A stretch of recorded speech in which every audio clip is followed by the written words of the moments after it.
Hello people, this is your channel CATV and इस video में हम क्या करने वाले हैं, जैसा कि हमने प्रीवियस वीडियो में बोल दिया था कि इस वीडियो में हम जो है डिविडेंड के क्वेश्चंस करेंगे, राइट।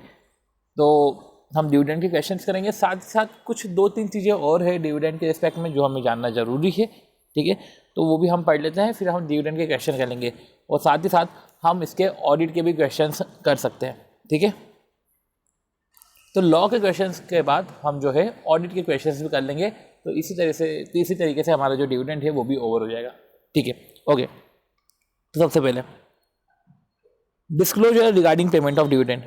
पेमेंट ऑफ डिविडेंड के रिस्पेक्ट में डिस्क्लोजर, जब आप डिविडेंड पेमेंट कर रहे हो, डिविडेंड के रिस्पेक्ट में डिस्क्लोजर की बात कर रहे हैं तो डिस्क्लोजर शेड्यूल 3 में जाएगा, ठीक है। डिस्क्लोजर इन शेड्यूल 3 क्या क्या डिस्क्लोजर जाएगा, जितना भी आप अमाउंट पे कर रहे हो as a dividend equity share holder को, प्रेफरेंस शेयर होल्डर को, वो जाएगा डिविडेंड अमाउंट में। डिविडेंड पर शेयर की बात नहीं कर रहा हूँ, डिविडेंड पर शेयर तो नीचे जाएगा ही जाएगा, पर डिविडेंड अमाउंट में इन टोटलिटी वो वाला डिविडेंड भी जाएगा। क्या इक्विटी शेयर होल्डर को टोटल इतना डिविडेंड है, प्रेफरेंस शेयर होल्डर को टोटल इतना डिविडेंड है, और रिलेटिवली डिविडेंड पर शेयर भी जाएगा।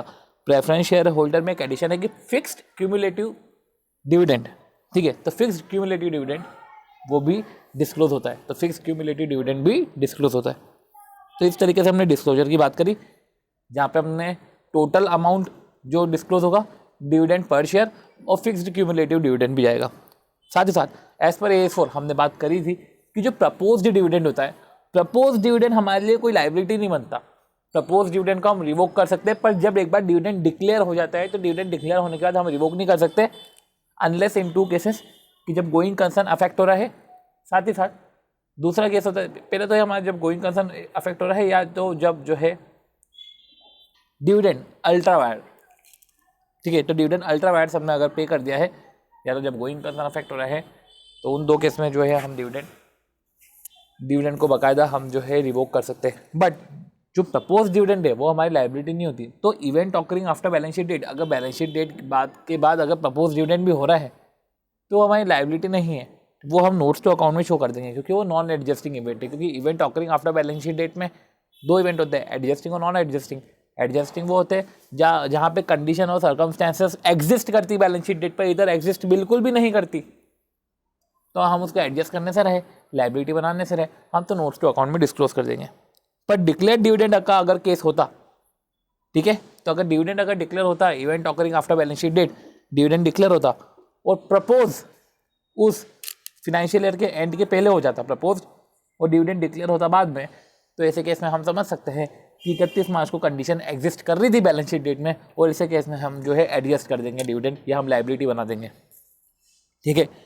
अब बात आती है, सब कुछ सही है, सब कुछ सही साथ चल रहा है। अब ऑडिट ऑफ डिविडेंड, हम डिविडेंड की रिस्पेक्ट में अब ऐसे अपन ने लॉ के हिसाब से तो सोच लिए, अब ऑडिट के हिसाब से सोचे क्या, चलो यार ऑडिट एज एन ऑडिटर क्या क्या चीज़ें हमको चेक करने की रहेगी।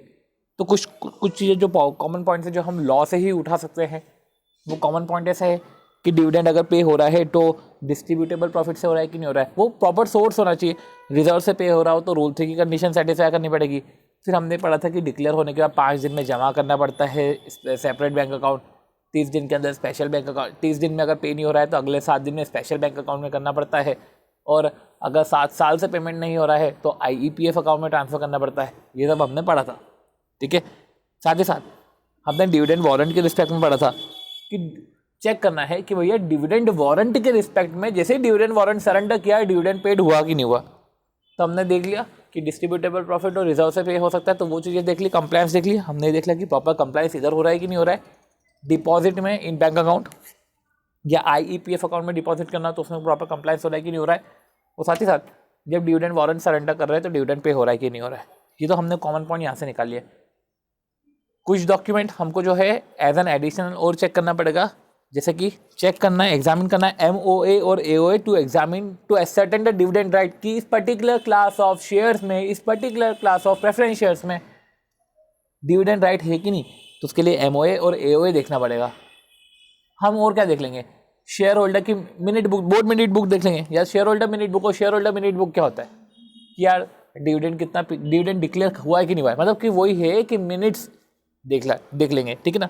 तो मिनट्स देख लेंगे कि डिविडेंड अगर डिक्लेयर होगा तो मिनट बुक में शो हो जाएगा, तो मिनट्स देख लेंगे। साथ ही साथ शेयर होल्डर का रजिस्टर देख लेंगे कि डिविडेंड उनको ही पे होगा ना जिनका नाम रजिस्टर में मेंशन्ड है as on the date of AGM, तो रजिस्टर ऑफ मेंबर। और इन केस जो है अगर आउटसोर्सिंग हो गई है किसी सर्विस ऑर्गेनाइजेशन को, तो हमको ये चेक करना है कि आउटसोर्सिंग जिसको करी है वो कंप्लायंस कर रहा है कि नहीं कर रहा है डिविडेंड के प्रोविजंस का। तो हमने क्या पढ़ा, एमओए एओए देख लेंगे एसर्टेन करने के लिए, राइट। शेयर होल्डर के मिनट बुक देख लेंगे ये चेक करने के लिए कि डिविडेंड डिक्लेयर हुआ है कि नहीं हुआ है। रजिस्टर ऑफ मेंबर देख लेंगे क्योंकि register of member as on AGM date वही, तो ठीक है, तो जो शेयर होल्डर के नाम जो है as on AGM date register में मेंशन है उनको ही डिविडेंड जाना चाहिए, ठीक है। और साथ ही साथ जो है हम वो देख लेंगे कि आउटसोर्सिंग सर्विस ऑर्गेनाइजेशन को अगर की है तो सर्विस ऑर्गेनाइजेशन इसको कंप्लायंस कर रही है कि नहीं कर रही। तो इस तरीके से जो है हमने डिविडेंड के जो छोटे मोटी चीज़ें थी वो हमने पढ़ ली है। अब हम जो है इसके साथ अब हम करते हैं क्वेश्चंस। हमने एमसीक्यूज और कॉन्सेप्ट का रिवीजन पहले कर लिया था, अब हम इसके क्वेश्चंस करते हैं। तो हमारे पास ये पर्टिकुलर शीट है, इसमें जो क्वेश्चन है हम वो कर लेंगे, और साथ ही साथ जो है एक और शीट है उसके भी हम क्वेश्चंस कर लेंगे, ठीक है। देखा जाए तो वैसे तो देखो डिविडेंड 5 से 6 नंबर का ही आता है। एक बार 13 नंबर का भी पूछ लिया था पर वो इसको इतना रेलेवेंस मत दो, 5 से 6 नंबर का ही आता है, ठीक है। इससे ज़्यादा ध्यान इसको दे नहीं सकते हैं। क्वेश्चंस पढ़ते हैं, अगर डायरेक्ट क्वेश्चन है ठीक है नोट्स से उसको को रिलेट करते हुए आगे बढ़ जाएंगे। चलो क्या है, examine the validity of resolution pass S AGM of a public company for payment of dividend. तो हमको एग्जामिन करना है वैलिडिटी ऑफ रिजोल्यूशन का, ठीक है, जो पास हुआ है, रिजोल्यूशन पास हुआ है AGM of public company for payment of dividend at a rate higher than the recommended by the board of director. मेरे को बताओ ऐसा हो सकता है क्या, ठीक है। रेट में बी रिड्यूस बाय मेंबर, पर हायर रेट तो हो नहीं सकता ना, ये तो गलत हो गया। Is it possible for the board of director to revoke the dividend declare. और दूसरा क्वेश्चन, पहले तो क्वेश्चन हमसे पूछ रहा रेट का कि रेट हायर है, तो हायर रेट तो हम डिक्लेयर कर ही नहीं सकते, जितना प्रपोज किया उससे हाई पे तो हम डिक्लेयर नहीं कर सकते। साथ ही साथ जो डिविडेंड डिक्लेयर करा है तो क्या इसको रिवोक कर सकते हैं क्या, तो हाँ रिवोक कर सकते हैं दो केस में।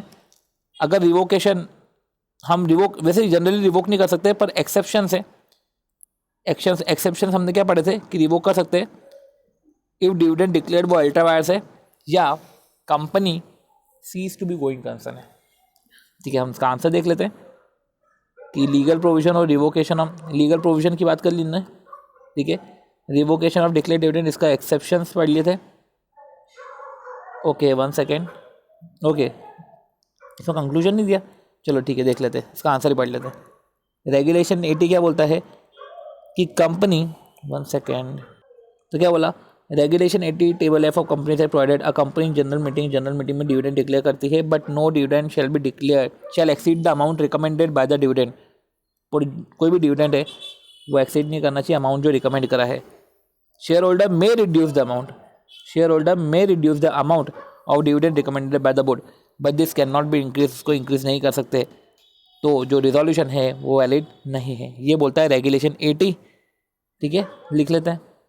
फिर रही बात आती है रिवोकेशन वाला केस, ठीक है, तो एक और बोल के रखा है कि ordinarily a dividend once declare वो रिवोक नहीं हो सकता है except with the consent of share holder, ठीक है। For a declaration of dividend create a डेप्ट to the share holder in whose favour it is declared except with the consent of share holder. For declaration of dividend create a डेप्ट to the share holder in whose favour it is declared, ठीक है। The character of credit payment as dividend cannot be altered by subsequent resolution. Okay चलो ठीक है, रे देखे हमको यही बोलना चाह रहे हैं कि डिविडेंड वंस डिक्लेयर्ड उसको रिवोक नहीं कर सकते except with the consent of share holder, कि हमने जिस शेयर होल्डर के लिए हमने डिविडेंड डिक्लेयर किया उससे ही पूछ लिया कि भैया क्या हम डिविडेंड रिवोक कर दे क्या, अगर उसने ही हाँ कर दिया तो ठीक है फिर तो exceptions. But where a dividend has been illegally declared, तो वो जो हमने पढ़ा था कि डिविडेंड डिक्लेयर करा है वो अल्ट्रा वायर्स है, तो अगर आपने जो डिविडेंड डिक्लेयर करा है वो अल्ट्रा वायर्स है, ठीक है, या डिविडेंड डिक्लेयर करने का company seize to be going concern है, तो ऐसे केस में जो है आप नहीं कर सकते। तो ये क्वेश्चन काटो, दम वाला क्वेश्चन नहीं था, हो गया क्वेश्चन, तो कुछ खास क्वेश्चन नहीं था। चलो अगला question, board of director of Messrs RPP board of director in its meeting held on 29 मई, जो भी मीटिंग हुई थी, डिक्लेयर करा interim dividend. Board of director declare करा इंटरिम डिविडेंड, क्या डिक्लेयर कर सकती है, हाँ डिक्लेयर कर सकती है, ठीक है। तो डिविडेंड डिक्लेयर करा on paid up equity share capital, तो ठीक है paid up equity share capital सही है। In the board meeting scheduled 10 जून को जो शेड्यूल हो रही थी 29 मई के बाद, बोर्ड ऑफ डायरेक्टर ने रिवोक कर दिया डिक्लेरेशन, तो क्या कर सकती है? क्या नहीं कर सकती? नहीं कर सकती, क्योंकि अब ये थोड़ा ना बोल सकते कि यार इंटरिम डिविडेंड है तो डिविडेंड के प्रोविजंस नहीं लगेंगे। All the provisions of dividend equally apply to interim dividend, ठीक है, तो नहीं कर सकते। तो क्या बोला है कि चलो इसका एक बार हम समझ लेते हैं।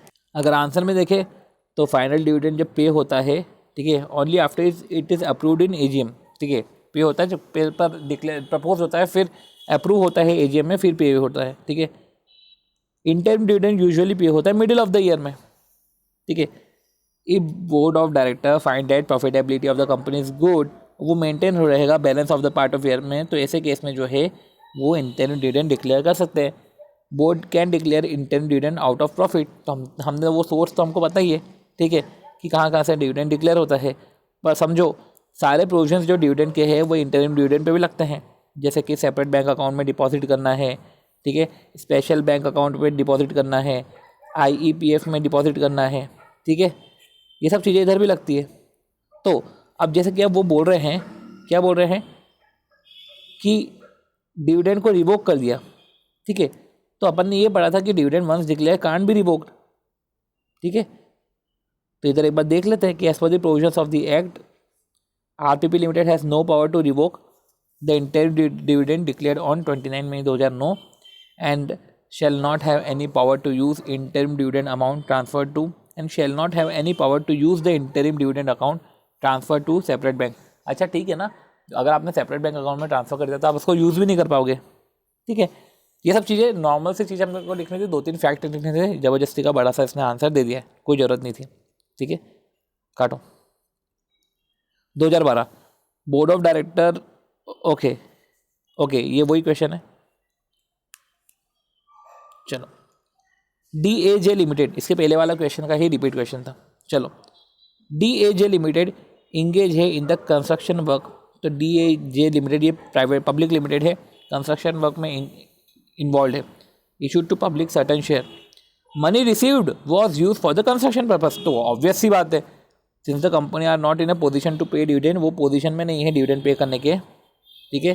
Board of director of company wants to pay interest out of capital to its shareholder। अच्छा, तो कंपनी सोच रही तो कि क्यों ना हम इंटरेस्ट पे कर दे आउट ऑफ कैपिटल, क्या बोर्ड ऐसा कर सकती है क्या? वो डिविडेंड पे नहीं कर पा रही है, वो डिविडेंड पे नहीं कर पा रही है, board wants, company wants to pay interest out of the capital, वो कर सकते हैं क्या? अब समझो, क्या इंटरेस्ट आउट ऑफ कैपिटल पे कर सकते हैं क्या? तो देखा जाए तो ये नहीं कर सकते, ठीक है। और वैसे भी इन्होंने देखो कैपिटलाइजेशन ऑफ प्रॉफिट तो वैसे भी नहीं चलता, ठीक है, क्योंकि इससे फिर जो है डायरेक्टर पर्सनली लायबल हो जाते हैं, हमने यही पढ़ा था, ठीक है, कि कैपिटलाइजेशन ऑफ प्रॉफिट नहीं चलता, dividend can not be paid out of capital, okay, otherwise director जो है वो हमारे जो है पर्सनली लायबल हो जाएंगे। पर अगर डिविडेंड आपने कैपिटल से अगर आपने पे करा है, पर इसके एक्सेप्शंस थे कि if payment is made good by subsequent profit, अगर सब्सिक्वेंट प्रॉफिट से पेमेंट मेड गुड हो गया है, पहला। दूसरा, director have right of indemnity if member जो रिसीव करा था, डायरेक्टर के पास एक और राइट है बचने का, director have right of indemnity if member जो रिसीव कर रहा है dividend knowing that payment out of capital, knowing that payment out of capital, उसे पता है कि पेमेंट हो रहा है आउट ऑफ कैपिटल। तो दो चीज़ें हैं, पहली चीज़ है payment is made good out of subsequent profit, दूसरी चीज़ कि director having right of indemnity, कि जो पर्सन है जो रिसीव कर रहा है, मेंबर रिसीव डिविडेंड, उसको अगर पता था कि डिविडेंड पे हो रहा है आउट ऑफ कैपिटल, फिर भी उसने रिसीव करा है और रिसीव करने के बाद जो है डायरेक्टर पे ब्लेम कर दिया है, तो ये गलत है, ठीक है। माना डायरेक्टर पर्सनली लायबल होता है अगर डिविडेंड कैपिटल से पे होता है तो, पर जब आप रिसीव करने वाला मेंबर था, अगर उसको पता था तो वो रोक सकता था, अगर उससे नहीं रोका तो ऐसे केस में फिर डायरेक्टर बच सकता है, ठीक है। तो इधर हम देखें तो company wants to pay interest out of capital, वो नहीं पे कर सकता। और रही बात है companies Act 2013 has drop the provisions, अच्छा इस टाइप का जो देखो company wants to pay interest out of capital, हमने ये समझते हुए ये तो बोल दिया कि जो है कैपिटलाइजेशन ऑफ प्रॉफिट नहीं हो सकता, ठीक है, डिविडेंड जो है इंटरेस्ट से, डिविडेंड कैपिटल से पे नहीं हो सकता, ये हमने समझा था, ठीक है। बट इसके लिए जो स्पेसिफिक क्वेश्चन था, ठीक है, particular interest out of capital के लिए, वो कंपनी एक्ट 1956 में था, वो इधर नहीं आ रहा है, ठीक है, तो ये काटो, इतना कुछ जरूरत नहीं है इसमें। ओके, अब पढ़ते हैं हम अगला क्वेश्चन, ये भी होगा अच्छा कुछ, देखते हैं। Public company has been declaring dividend at the rate 20%। तो पब्लिक कंपनी जो है डिविडेंड डिक्लेयर कर रही है 20% के हिसाब से, ठीक है, तो declaring dividend at the rate of 20%। Company has not made adequate profit during the year ended 31 March 2009। तो पब्लिक कंपनी ने डिविडेंड डिक्लेयर करा eight the rate 20% during the last 5 years, ठीक है, और वैसे भी हम ज़्यादा से ज़्यादा पिछले 3 साल का एवरेज देखते हैं।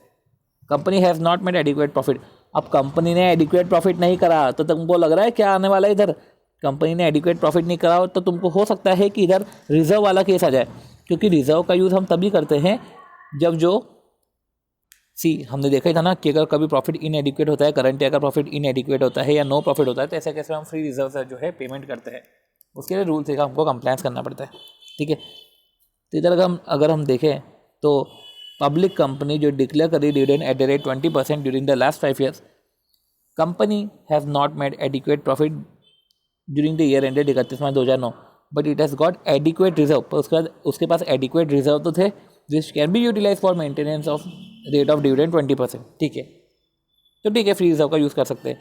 एडवाइस करो कंपनी को as to how it should go about it if it wants to declare dividend at the rate of 20% for the year 2008 और 9। वुड योर आंसर भी डिफरेंट अगर कंपनी यूटिलाइज कर रही है ओनली प्रॉफिट्स? क्या आपका आंसर डिफरेंट हो जाएगा अगर कंपनी यूटिलाइज कर रही है only profits made in previous year? तो ठीक है, अगर कंपनी प्रॉफिट यूटिलाइज कर रही है तो रूल 3 नहीं लगेगा, पर अगर कंपनी फ्री रिजर्व का यूज़ कर रही है, ठीक है, अगर कंपनी फ्री रिजर्व का यूज़ कर रही है तो ऐसे केस में रूल 3 की कंडीशंस लगेगी। तो would your answer be different if the company utilize only the profits made in previous year and retain in P&L account for the purpose of payment of dividend at the rate 20% for the year 2008 और 9, ठीक है। तो वापस एक बार question देख लेते हैं। Public company dividend declare कर रही है 20% के रेट से during the last 5 year, company के पास कोई एडिक्वेट प्रॉफिट नहीं है, करंट ईयर में रिजर्व का यूज़ कर सकती है, ठीक है, रेट को मेंटेन करने के लिए। तो हाँ ठीक है, रिजर्व का यूज़ कर लो, रूल 3 की कंडीशन लगेगी, ठीक है। तो एडवाइस करना है कंपनी को कि उसको कैसे जाना चाहिए अगर वो रिजर्व का यूज़ करिए डिविडेंड के रेट को मेंटेन करने के लिए। क्या उसका आंसर डिफरेंट हो जाएगा अगर वो यूटिलाइज करिए ओनली द प्रॉफिट्स? जैसे केस में रूल 3 का कंडीशन नहीं लगेगा। देख लेते हैं कि जब इनएडिक्वेट और एब्सेंस ऑफ प्रॉफिट होता है, ठीक है, तो डिक्लेयर कर सकते हैं out of accumulated profits payment, जो आप एक्यूमुलेटेड प्रॉफिट से भी कर सकते हो या आप रिजर्व से भी कर सकते हो, ठीक है। ओके, तो ये रिजर्व फ्री रिजर्व होने चाहिए, कोई अदर रिजर्व भी आप यूटिलाइज नहीं कर सकते। अब वही बात है कि इसमें जो रूल है तो फॉलोइंग कंडीशन सेटिस्फाई करनी पड़ेगी, तो ये कंडीशंस अपन ने देख लिए, ठीक है, डायरेक्ट क्वेश्चन था। तो यही सब चीज़ें हैं, ओके। अब पेमेंट कर रहे हो, अगर यूटिलाइज कर रहे हो क्रेडिट बैलेंस, मतलब जो अपने सेकंड क्वेश्चन था कि अगर आप P&L यूज़ कर रहे हो तो उस केस में भी पर रूल 3 कंडीशन नहीं लगेगी। आप पेमेंट तो कुछ भी करो, उसमें तो आप कितना भी करो, आपको रेट मेंटेन करना भी जरूरत नहीं है। अगर आपको ज़्यादा पेमेंट करना था आप ज़्यादा पेमेंट भी कर दो। तो अगर देखें तो company intent to distribute dividend at the rate 20%, तो कंपनी कर सकती है। कंपनी कैन डिक्लेयर 20%, ठीक है, for the year 2008-9 out of accumulated profit, ठीक है। अब वो जो प्रॉफिट है, सिंपल सी बात है, जब आप पैसे निकालोगे उसमें से आप जो है आफ्टर प्रोवाइडिंग डेप्रिसिएशन, वो सब तो करोगे ना, जो डेप्रिसिएशन है, सेट ऑफ लॉसेस है, तो ये सब तो आप करोगे ही, ठीक है। तो हमने ये सब पढ़ के, ठीक है, इतना कुछ खास नहीं था, ये भी क्वेश्चन काटो, ठीक है, ये क्वेश्चन भी हमने कर लिया, ओके। अगला क्वेश्चन, एक्सेंट कंपनी उसने लॉस करा है 20 लाख का after providing depreciation for the year ended 31 March 2009, ठीक है, and as a result the company was not in a position to declare any dividend of the said year। अब company उस position पे नहीं है कि वो डिविडेंड डिक्लेयर करे आउट ऑफ प्रॉफिट, क्योंकि लॉस हो गया। हाउएवर बोर्ड ऑफ डायरेक्टर ने अनाउंस करा declaration of dividend 15% out of free reserve, ठीक है, डिक्लेयर करा है 15% out of free reserve, paid up capital of the company and free reserve for 31 March 2009, ठीक है। अब जब करंट ईयर में तो लॉस है, पर फ्री रिजर्व से डिक्लेयर करा है, paid up capital plus free reserve जो है अगर देखा जाए एज 31 मार्च 2009, वो 2 करोड़ 10 लाख है। अब 2 करोड़ 10 लाख है, ठीक है। आप मैक्सिमम कितना, अगर आप फ्री रिजर्व से भी अगर आप कर रहे हो तो मैक्सिमम कितना आप डिविडेंड डिक्लेयर कर सकते हो। रेट पिछले 3 साल के एवरेज रेट से ज़्यादा तो नहीं कर सकते। अब इधर चलो बोर्ड ऑफ डायरेक्टर डिविडेंड कर रही है डिक्लेयर 15%, तो मान लेते हैं, तो क्वेश्चन में बोल के नहीं रखा है, अच्छा average dividend declare by the company last 5 year 25% है, ठीक है, तो उससे ज़्यादा नहीं होना चाहिए, उससे तो कम ही है। तो पहली कंडीशन तो पूरी हो रही है।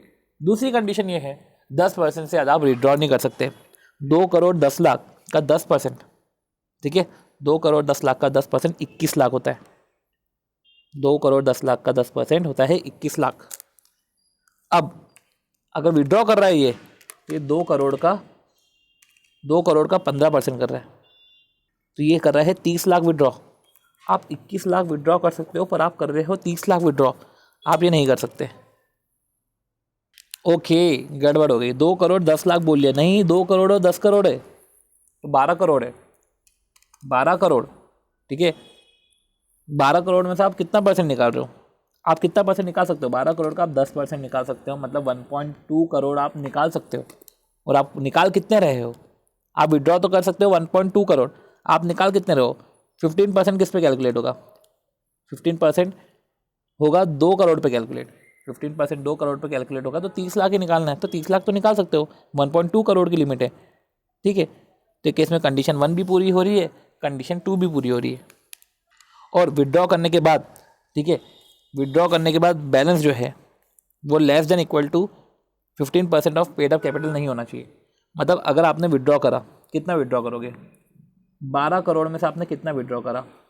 आप विड्रॉ कर रहे हो सिर्फ 30 लाख। वैसे लिमिट तो आपकी 1.2 करोड़ तक की थी, आपने 30 लाख विड्रॉ करा, तो मतलब कि 11 करोड़ 70 लाख है। तो जो 11 करोड़ 70 लाख है वो बैलेंस, वो 15% ऑफ पेड अप कैपिटल से ज़्यादा होना चाहिए। तो 15% ऑफ पेड अप कैपिटल जो है 30 लाख है, 30 लाख से तो ज़्यादा ही है। तो तीनों कंडीशन पूरी हो गई है हमारी।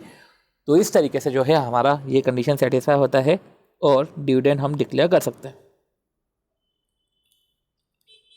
चलो अगला question. The agenda for the meeting of board of director message brilliant enterprise held on 20/3/2011 for adopting the annual account for the year ended 31/12/2020। 10 क्या बोला है? Agenda for the meeting of board of director, ठीक है, तो meeting का agenda होता है, ठीक है। अडॉप्ट करना है एनुअल अकाउंट, और मीटिंग कब हो रही है? 20 मार्च को हो रही है। ईयर ख़त्म हो रहा है दिसंबर 10 में, ठीक है। उस एजेंडा में आइटम इंक्लूड है relating to payment of dividend. At the meeting it become apparent that the profit made during the year ended 31/12/2010 were inadequate. Meeting में ये तो अपेरेंट है कि जो profit made during the year 31/12/2010 were inadequate. Profit तो inadequate है, अब क्या करें? एक्यूमुलेटेड प्रॉफिट का यूज़ कर लो या तो रिजर्व यूज़ कर लो। बोर्ड वॉज कीन, बोर्ड तो बहुत ईगर है कि वो चलो मेंटेन करता है 20% of dividend on the equity share. Company has some accumulated profit earned in previous year which were transfer to reserve, मतलब कंपनी के पास रिजर्व है। Advise the company as how it should go about to achieve the objective. अगर उसको achieve करना है objective को, तो उसको क्या क्या चीज़ों का ध्यान रखना पड़ेगा सबसे पहले, ठीक है। अगर आपका एवरेज डिविडेंड का रेट है 20%, पिछले 3 साल का एवरेज डिविडेंड रेट 20% है, उस 20% से ज़्यादा नहीं होना चाहिए। रूल 3 कंडीशन में पहली कंडीशन ये है। दूसरी कंडीशन ये है, जब आप विड्रॉ कर रहे हो तो 10% of paid up capital of free reserve of last annual financial statement से ज़्यादा का नहीं होना चाहिए। तीसरा, जो आप विड्रॉ अमाउंट कर रहे हो उसमें डेप्रिसिएशन नॉट प्रोवाइडेड फॉर, वो आप डेप्रिसिएशन माइनस कर दोगे, और in fact set of losses of financial year, ठीक है। जिस फाइनेंशियल ईयर का आप डिविडेंड पे कर रहे हो उसके लॉसेस आप सेट ऑफ करोगे, ठीक है। और फिर जैसा कि इस क्वेश्चन में था कि जो आपने विड्रॉ करे पैसे, तो सबसे पहले जो लॉस है 20 लाख का वो आप सेट ऑफ करोगे, ठीक है। जो लॉस है 20 लाख का वो भी आप सेट ऑफ करोगे, तो हमको ये चीज़ का ध्यान रखना है। फिर जो विड्रॉ करने के बाद का बैलेंस है वो 15% ऑफ पेड अप कैपिटल या उससे ज़्यादा होना चाहिए, उससे कम नहीं होना चाहिए। ये सब चीज़ों का ध्यान रखोगे, ठीक है। तो यही सब है कंडीशंस, और बस ये था, इतना कुछ खास नहीं था क्वेश्चन। चलो अब नवंबर 2011 समझते हैं। USA industries limited constituted investor education protection fund. Okay, तो वही है अमाउंट पेबल टू क्रेडिट में क्या जाएगा और डेबिट में क्या जाएगा। 5 नंबर का नवंबर 2011 में पूछा था, ये पढ़ने की ज़रूरत नहीं है, ना तो इसमें इंटरेस्ट है पढ़ने का, थ्योरेटिकल है। अब नहीं, इस टाइप के क्वेश्चन अब नहीं आते। अगला question, board of director of Nimbahera chemicals propose to transfer more than 10% of profit of the company to the reserve. तो ठीक है ना, तुमको दिक्कत क्या है, कितना भी करना है ट्रांसफर करो, क्योंकि हमने पढ़ा था कि कितना भी आप रिजर्व ट्रांसफर कर सकते हो, प्रॉफिट ट्रांसफर कर सकते हो रिजर्व में। ठीक है, कंपनी में प्रॉफिट में भी transfer to reserve any percentage of profit. Advice करो तो क्या कर सकते हैं क्या, तो हाँ कर सकते हैं। ठीक है, तो कंपनी में transfer such percentage of profit before declaration of dividend as it may consider necessary. तो डिविडेंड डिक्लेयर करने के पहले तुमने को जो भी करना हो करो। तो अगर देखें तो in the light of the provisions of BOD transfer कर सकते हैं मोर देन 10% ऑफ द प्रॉफिट, 10% से ज़्यादा प्रॉफिट आप ट्रांसफ़र कर सकते हो। ठीक है, अब okay, so the AGM of ABC limited declared a dividend at the rate 30%। तो जो एजीएम था एबीसी लिमिटेड का, उसमें डिक्लेयर हुआ dividend 30% payable on paid up equity share capital was recommended by the board on 30 April 2013। ठीक है, but company was unable to post the dividend warrant, वो dividend warrant ही पोस्ट नहीं कर पाई। ठीक है, 30 जून तक, तो डिविडेंड डिक्लेयर होने के 30 दिन के अंदर तो हो जाने का था। अब रिकमेंड करा है 30 अप्रैल को, और जब भी डिक्लेयर करा हो जो भी है, बट डिक्लेयर होने के, ठीक है, एजीएम में अगर डिक्लेयर करा है तो डिक्लेयर होने के आपको 30 दिन के अंदर करना था। तो रंजन ने सूट फाइल कर दिया और against the company for payment of dividend along with interest eight the rate 20%। तो सी रंजन जो है वो सूट तो फाइल कर सकता है, पर इंटरेस्ट वो क्लेम सिर्फ 18% कर सकता है। अगर आप 30 दिन के अंदर पेमेंट नहीं कर रहे हो तो सेक्शन 127 बोलता है 18% डिविडेंड आप चार्ज कर सकते हैं, 18% इंटरेस्ट लगेगा। साथ ही साथ डायरेक्टर जो है, डायरेक्टर इन डिफ़ॉल्ट वो लायबल है फॉर इम्प्रिजनमेंट, और 1000 पर डे के डिफ़ॉल्ट के लिए भी लायबल है। ठीक है, फॉर कंटिन्यूस डिफ़ॉल्ट तो वो 1000 पर डे के लिए भी लायबल है, उसको फाइन लगेगा। साथ ही साथ वो इम्प्रिजनमेंट है, इम्प्रिजन रहेगा फॉर 2 ईयर। ठीक है, decide in the light of the provisions, क्या रंजन सक्सीड होगा, तो रंजन इधर सक्सीड नहीं होगा, 20% डिमांड नहीं कर सकता। प्रेजेंट केस में देखे तो company unable to post dividend warrant. ठीक है, वो डिविडेंड वारंट दे तो सकते हैं, तो देखिए तो company was unable to post dividend warrant with in 30 days, नहीं पोस्ट कर पाए। ठीक है, mister Ranjan can file suit against the company for payment of dividend. तो सूट तो फाइल कर सकता है, but he would be entitled to dividend along with interest. ठीक है, उसे डिविडेंड मिलेगा along with interest 18% but not 20%।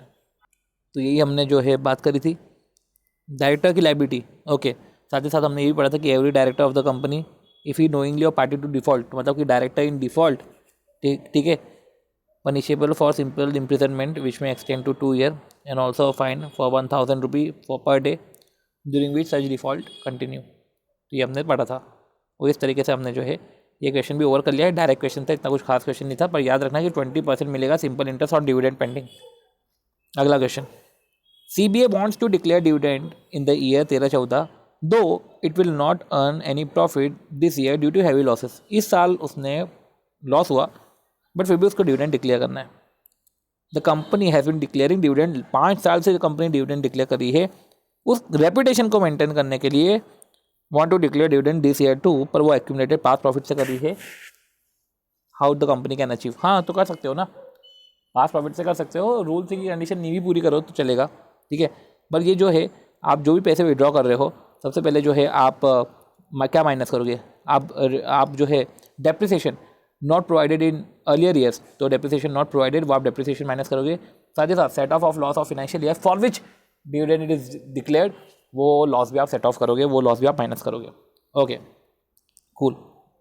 अगला question, the board of director of XYZ company limited at its meeting, उन्हें डिक्लेयर करा dividend on paid up equity share capital. ठीक है, board of director ने डिक्लेयर करा dividend which was later approved. ठीक है, in the meantime director at other meeting of the board decided by passing a resolution to divert the total dividend. अच्छा, in the meantime director at another meeting of the board decide करा कि divert कर देते हैं total dividend को, ठीक है। तो divert the total dividend to be paid to share holder for a purchase of investment. क्या हम क्या डिविडेंड पे कर रहे हैं, ऐसा करते थे ना कि इन्वेस्टमेंट परचेस कर लेते हैं, तो इसके कारण, और हम बाद में डिविडेंड पे कर देंगे जो भी है डिविडेंड, इसके कारण पे हो गया आफ्टर 45 डेज। इसके कारण जो है डिविडेंड जो है पे हो गया आफ्टर 45 डेज। तो मुझे बताओ कि डिविडेंड 45 दिन बाद पे हो रहा है, जबकि डिक्लेयर होने के 30 दिन के अंदर पे करना था। अब ये जो एक्सेप्शन है, क्या बोर्ड ने डिसाइड किया कि वो रिजोल्यूशन, ठीक है, बोर्ड ने क्या किया कि डाइवर्ट कर दिया, एक रिजोल्यूशन पास किया और डिविडेंड का जो अमाउंट है डाइवर्ट कर दिया टू परचेस इन्वेस्टमेंट। ये किसी एक्सेप्शन में भी नहीं आता है कि चलेगा यार, चलो 30 दिन बाद भी अगर आपने डिविडेंड पे करा तो चलेगा। ऐसे आपने पहले जब डिसाइड कर दिया कि डिविडेंड डिक्लेयर हो रहा है तो आपको 30 दिन में पे करो। अब उसके पहले अगर आपने एक और रिजोल्यूशन पास करके उस अमाउंट को डाइवर्ट कर रहे हो और सोच रहे हो कि चलो ठीक है 30 दिन के बाद हम पे कर देंगे, तो ऐसा नहीं चलेगा। ये एक्सेप्शंस में कवर नहीं है। एक्सेप्शंस में ये सिर्फ 5 चीज़ें कवर है जो हम रिविजनरी वीडियो में देख लिया था हमने, कि अगर डिविडेंड नॉट पेड हो रहा है due to operation of law. Second है भैया लॉफुली अगर डिविडेंड एडजस्ट हो गया है, डिविडेंड वॉज नॉट, ठीक है, फिर डिविडेंड वॉज पे on the directions of share holder, but share holder के डायरेक्शंस कंपनी कंप्लाई नहीं कर पाए, वो सेम कंपनी ने कम्युनिकेट कर दिया है। डिविडेंड नहीं पे करवा रहे 30 दिन के अंदर बिकॉज डिस्प्यूट है in respect of right to receive dividend, और नॉन पेमेंट जो डिविडेंड हम पे नहीं कर पा रहे 30 दिन में was not due to company's default, company का कोई इसमें डिफॉल्ट ही नहीं है, तो ऐसे इसमें कंपनी बच सकती है। Whether the act of director is in violation of provisions, तो हाँ वायलेशन तो है, वायलेशन तो है, तो ठीक है ये वायलेशन है। What would be your answer in case amount of dividend to a share holder is adjusted by the company. Okay, आपका आंसर तब क्या होता अगर amount of dividend share holder को जो हम पे कर रहे हैं वो एडजस्ट कर लेती कंपनी विद सर्टन ड्यूज, तो ठीक है। अगर आप लॉफुली एडजस्ट कर रहे हो तो फिर वायलेशन नहीं होता। तो इन द सेकेंड केस जो है adjustment does not constitute violation. पर देखा जाए इस केस में, ठीक है, इस केस में वायलेशन तो है। सेक्शन 127 के उन्होंने पूरे 5 केसेस लिख दिए जो एक्सेप्शंस के थे, और कॉन्सिक्वेंसेस क्या है कि वायलेशन तो करा है, जो डायरेक्टर इन डिफॉल्ट है तो ऐसे केस में वो लायबल है। Every director of company if he is a knowingly a party of default, ठीक है, तो director who is party of default. अगला क्वेश्चन अगर हम देखें, referring to the provisions of companies act examine the validity of the following. Board of director of ABC limited propose to declare dividend at the rate 20% to the equity share holder. तो उसने propose किया कि चलो dividend declare करते हैं 20% का, despite the fact that company has defaulted. अच्छा, company default किया है in repayment of public deposit, ठीक है। तो अगर कंपनी ने डिफॉल्ट करा है तो ऐसे केस में तो आप नहीं पे कर पाओगे ना dividend, till the default continues, आप पे नहीं कर पाओगे, प्रोहिबिशन है डिविडेंड का, ठीक है। फिर WL लिमिटेड तो फेस करा है लॉस, ठीक है, और इमीडिएटली 3 प्रीसीडिंग फाइनेंशियल ईयर में कंपनी ने डिक्लेयर करा डिविडेंड 8, 10 और 12, तो एवरेज तो हो गया 10। मेंटेन गुडविल मेंटेन करने के लिए डायरेक्टर ने डिसाइड किया कि हम 12% डिविडेंड डिक्लेयर करते हैं, तो नहीं कर सकते डिविडेंड डिक्लेयर 12%, क्योंकि एवरेज रेट से ज़्यादा का आप डिविडेंड ही पे नहीं कर सकते। पर ये तब अगर आप डिविडेंड पेमेंट करने के लिए रिजर्व का इस्तेमाल कर रहे हो, तो इनकेस अगर आप डिविडेंड पे करने के लिए एक्यूमुलेटेड प्रॉफिट का इस्तेमाल कर रहे हैं तो ऐसे केस में आप कितना भी पे करो कोई दिक्कत नहीं है, ठीक है। इसका आंसर नहीं है, बट यही जो है हमने पढ़ा था कि अगर हम देखें तो कि जब रूल 3 की कंडीशन लगती है तब जाके जो है रेट ऑफ डिविडेंड देखा जाता है, अदरवाइज एक्यूमुलेटेड प्रॉफिट में तो रूल 3 कंडीशन थोड़ी ना देखी जाती। तो इस तरीके से हमने ये क्वेश्चंस कर लिए हैं। अब हम थोड़े से जो है दूसरे भी और क्वेश्चंस देख लेते हैं। एक और शीट है, ठीक है, उसके भी हम क्वेश्चंस देख लेते हैं। चलो हम जो है इसके बचे हुए क्वेश्चन भी देख लेते हैं। सबसे पहले ये वाला क्वेश्चन तो रिपीट हो गया कि board of director of Nimbahera chemical propose to transfer more than 10% of profit of company to the reserve. तो अपन ने पढ़ा था कि कितना भी % ट्रांसफर कर सकते हैं, तो ये चलो काटो, ऐसा कोई दिक्कत नहीं है, ठीक है। अब अगला क्वेश्चन, पब्लिक कंपनी डिक्लेयर कर रही है dividend at the rate 20% on equity share during the last 3 year. Company के पास कोई एडिक्वेट प्रॉफिट नहीं है, ठीक है, during the year ended, but उसके पास एडिक्वेट रिजर्व है और जिसे उसको यूटिलाइज करना है वो डिविडेंड का रेट 20% मेंटेन करने के लिए। Advice the company how it should go if you it want to declare dividend at the rate 20%, तो क्या करना चाहिए? तो वही है यार, वो 3 कंडीशन पूरी करो रूल 3 की, ठीक है। तो रूल 3 की 3 कंडीशंस थी।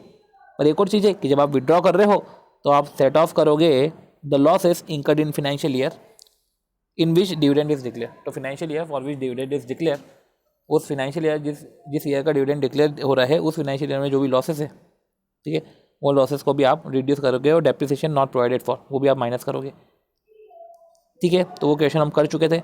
अगला क्वेश्चन, ठीक है, 1 सेकेंड, ओके।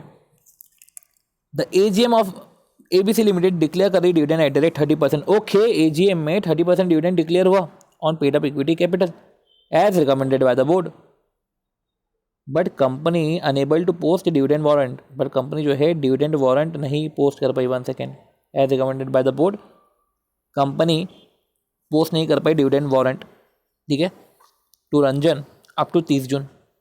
रंजन ने फाइल करा सूट और डिमांड कर रहा है इंटरेस्ट 20% का, तो रंजन डिमांड नहीं कर सकता 20% का। हाँ, पर रंजन जो है डिमांड कर सकता है 18% का, और साथ ही साथ जो है डायरेक्टर भी लायबल हो जाएंगे फॉर इम्प्रिजनमेंट, ठीक है। तो रंजन वैसे सक्सीड नहीं होगा क्योंकि वो 20% डिमांड कर रहा है, तो वो सक्सीड नहीं हो पाएगा क्योंकि लिमिट अंडर सेक्शन 127 18% है। ओके, और 18% भी हमारा जो है सिंपल इंटरेस्ट है। ओके, ये भी हमने देख लिया। Board of director of XYZ company limited at a meeting declare at a dividend on its paid up capital.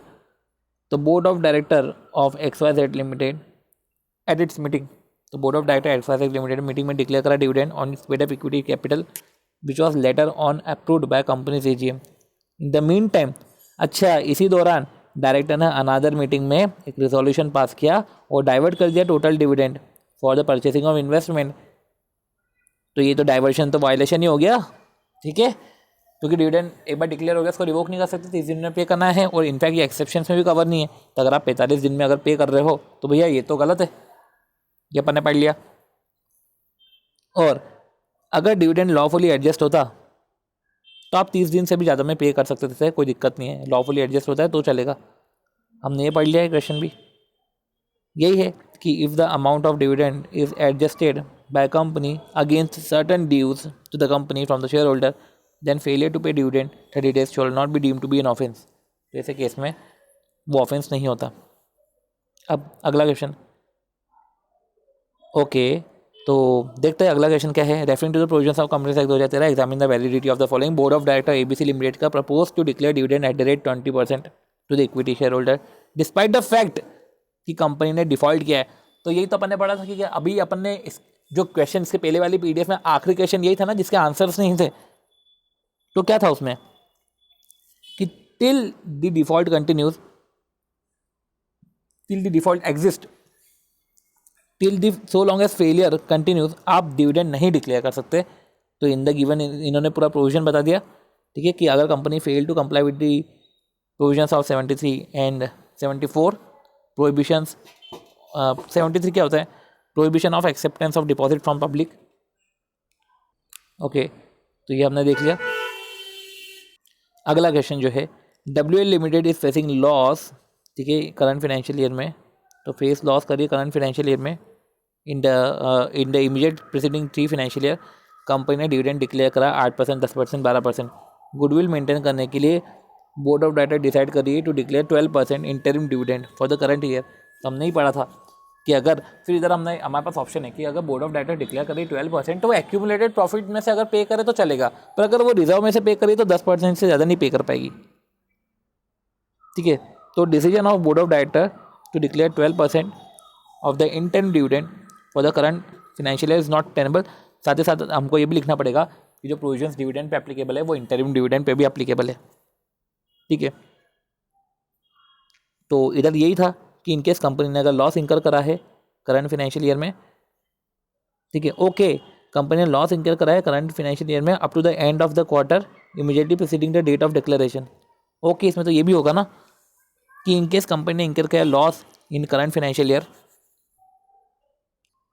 up to the end of the quarter immediately preceding the date of declaration, such dividend cannot be declared at a rate higher than the average dividend of immediately preceding 3 financial year।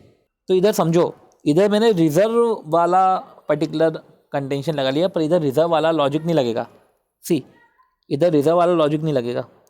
इधर क्या बोला है कि हमने internal dividend के sources में भी देखा था ना कि जो है कंपनी ने अगर लॉस फेस किया है करंट फाइनेंशियल ईयर में, ठीक है, और क्या बोला है कि अगर जो है इसमें अपन ने पढ़ा था कि profit of the financial year on which internal dividend declare, ठीक है, तो डिक्लेरेशन ऑफ डेट के टिल क्वार्टर प्रीसीडिंग आपका जो प्रॉफिट है उस प्रॉफिट से आप डिविडेंड डिक्लेयर कर सकते हो।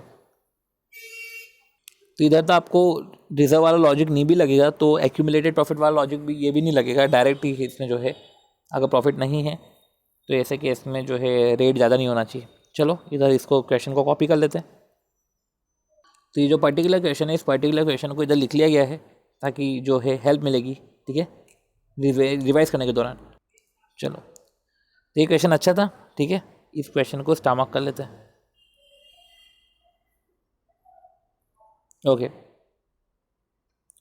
अब अगला question, star limited declare and paid dividend in time to all its equity share holder for the financial year 14-15 except in following 2 cases. तो स्टार लिमिटेड ने डिक्लेयर करा, पे करा dividend in time to all equity holder for the financial year except in following 2 cases. पहला case क्या है कि Mrs Sheila जो hold कर रही है 250 share has mandate the company to directly deposit the dividend. Sheela जो है 250 शेयर होल्ड कर रही है, कंपनी को मैंडेट कर दिया है कि डायरेक्टली आप डिपॉजिट कर देना डिविडेंड मेरे बैंक अकाउंट में। कंपनी ने अकॉर्डिंगली रेमिट कर दिया dividend, but the bank return the payment. तो कंपनी ने रेमिट करा डिविडेंड, पर बैंक ने पेमेंट को रिटर्न कर दिया on the ground that there was difference.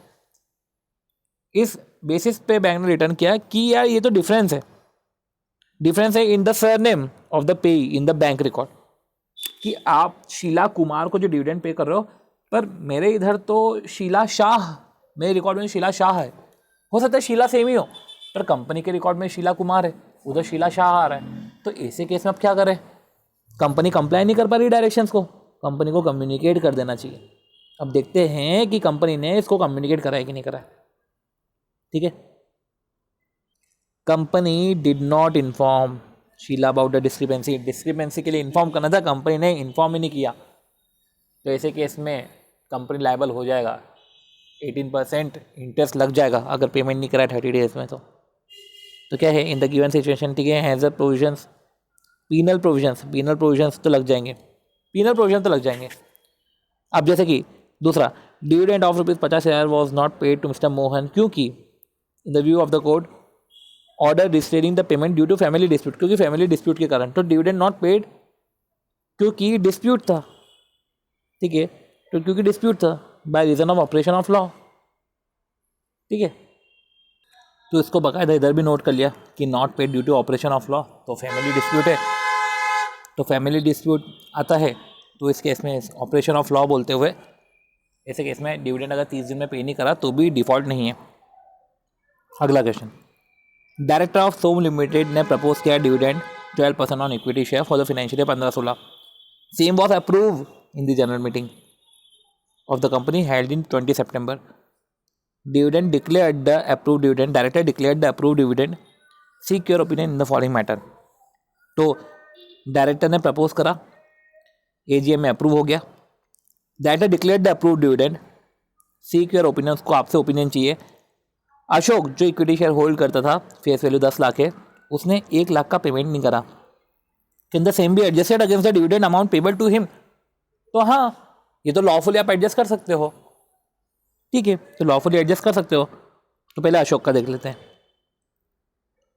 तो क्या बोल रहा है सेक्शन 127 कि डिविडेंड अगर डिक्लेयर करा है कंपनी ने और अगर कॉल्स इन अरियर है या any other sum due to the member है, तो in such case no offence shall be deemed to have been committed. तो ऐसे केस में कोई ऑफेंस नहीं करा है अगर company where the company has been lawfully adjusted by the company, whether the dividend has been lawfully adjusted by the company against any sum due to it from the share holder.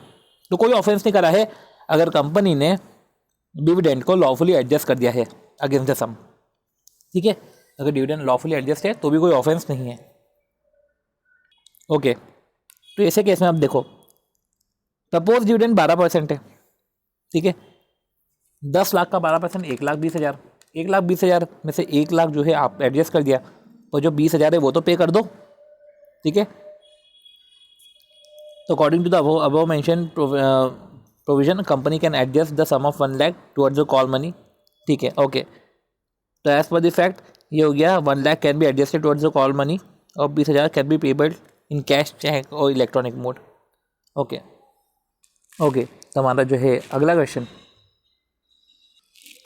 अपना ये है, sorry अगला question इसमें ही था कि Miss Nini was the holder of 1,000 equity share on 31 March 2016, but she has transferred the share to Raj whose name registered on 20 में। देखो 31 मार्च 2016 को वो होल्डर थी, उसने राज को ट्रांसफ़र करे 20 मई को, ठीक है। राज को ट्रांसफ़र करे शेयर 20 मई को। डिविडेंड डिक्लेयर कब हुआ, एजीएम कब हुई, एजीएम 20 सितंबर को ही, तो एजीएम 20 सितंबर को ही, तो 20 सितंबर में तो राज की डेट रहेगी ना रजिस्टर में, तो क्योंकि 20 मई को रजिस्टर ट्रांसफ़र कर दिया था, जैसे कि इसमें राज को मिलेगा क्योंकि रजिस्टर, ठीक है, रजिस्टर ऑफ मेंबर में जिसका नाम है उसको ही डिविडेंड मिलता है, तो dividend will be paid to person whose name entered in the register. तो राज इंटाइटल्ड है, he become the registered share holder, अगर वो रजिस्टर्ड शेयर होल्डर हो गया है तो वो इंटाइटल्ड है, ठीक है। तो dividend shall be payable only to registered share holder of the share और to his order to his banker, okay. तो ये जो अभी हमने पढ़ा वो ये था कि डिविडेंड जो है वो रजिस्टर्ड शेयर होल्डर को मिलेगा, या तो बैंकर को मिलेगा, या उसके ऑर्डर पे किसी पर्सन को मिल जाएगा। देख रहे हो, जैसे जैसे अटेम्प्ट नियर आते जा रहे हैं, मतलब कि लेटेस्ट अटेम्प्ट आते जा रहे हैं, वैसे वैसे क्वेश्चंस भी का लेवल भी अच्छा है, ठीक है। तो आई मीन ग्रेट। तो राज भी इंटाइटल्ड है टू डिविडेंड, राज इंटाइटल्ड है डिविडेंड के लिए। चलो अगला क्वेश्चन देखते हैं। सुप्रीम लिमिटेड ने डिविडेंड डिक्लेयर कराया 10% का on it's 10 lakh equity share, 10 each, तो 100 लाख के इक्विटी शेयर थे, ठीक है। 10% मतलब कि 10 लाख। डिविडेंड वारंट तो अभी डिक्लेयर करा था 30 सितंबर को, ठीक है। डिविडेंड वारंट डिस्पैच हो गया था एक्सेप्ट 3 को डिस्पैच नहीं हुआ, जो होल्ड कर रहे थे 50,000 शेयर, क्योंकि डिस्प्यूट रिगार्डिंग टाइटल है। अब जब डिस्प्यूट रिगार्डिंग टाइटल है तो ऐसे केस में, जब डिस्प्यूट है रिगार्डिंग टाइटल ऑफ डिविडेंड, तो ऐसे केस में डिविडेंड 30 दिन के बाद भी करोगे तो चलेगा, ठीक है, क्योंकि डिस्प्यूट था तो नहीं पे कर रहा है। On ascertaining the position on 30 October 2016, अगर on asserting the position on 30 October 2016 it was observe that dividend warrant of ₹1.5 lakh were not in cash by the remaining share holder. अच्छा, हमने 3 तो उनको होल्डर्स को नहीं दिया, तो हम लिख देंगे, क्योंकि अगर डिस्प्यूट है तो हम उनको तो अगर 30 दिन के बाद भी पे करेगा तो चलेगा, ठीक है। तो 30 डेज का केस उस पॉइंट पे नहीं लगता। चलो अगली चीज़ ये है कि 30 अक्टूबर 16 को it was observe that dividend warrant 1.5 lakh का were not in cash by the remaining share holder, तो उन्होंने इन कैश नहीं कराया है, पर हमने कम से कम पोस्ट तो कर दिया, और डिविडेंड वारंट पोस्ट करना ही पेमेंट मान लिया जाता है। 30 दिन के अंदर अगर डिविडेंड वारंट तूने पोस्ट भी कर दिया है, कंपनी ने पोस्ट भी कर दिया, तो भी डिविडेंड पेमेंट माना जाता है। भले ही 30 दिन में अगर इन कैश नहीं करा हो, भले ही 30 दिन के बाद इन कैश कराओ, पर पोस्ट अगर 30 दिन के पहले कर दिया है तो चलेगा।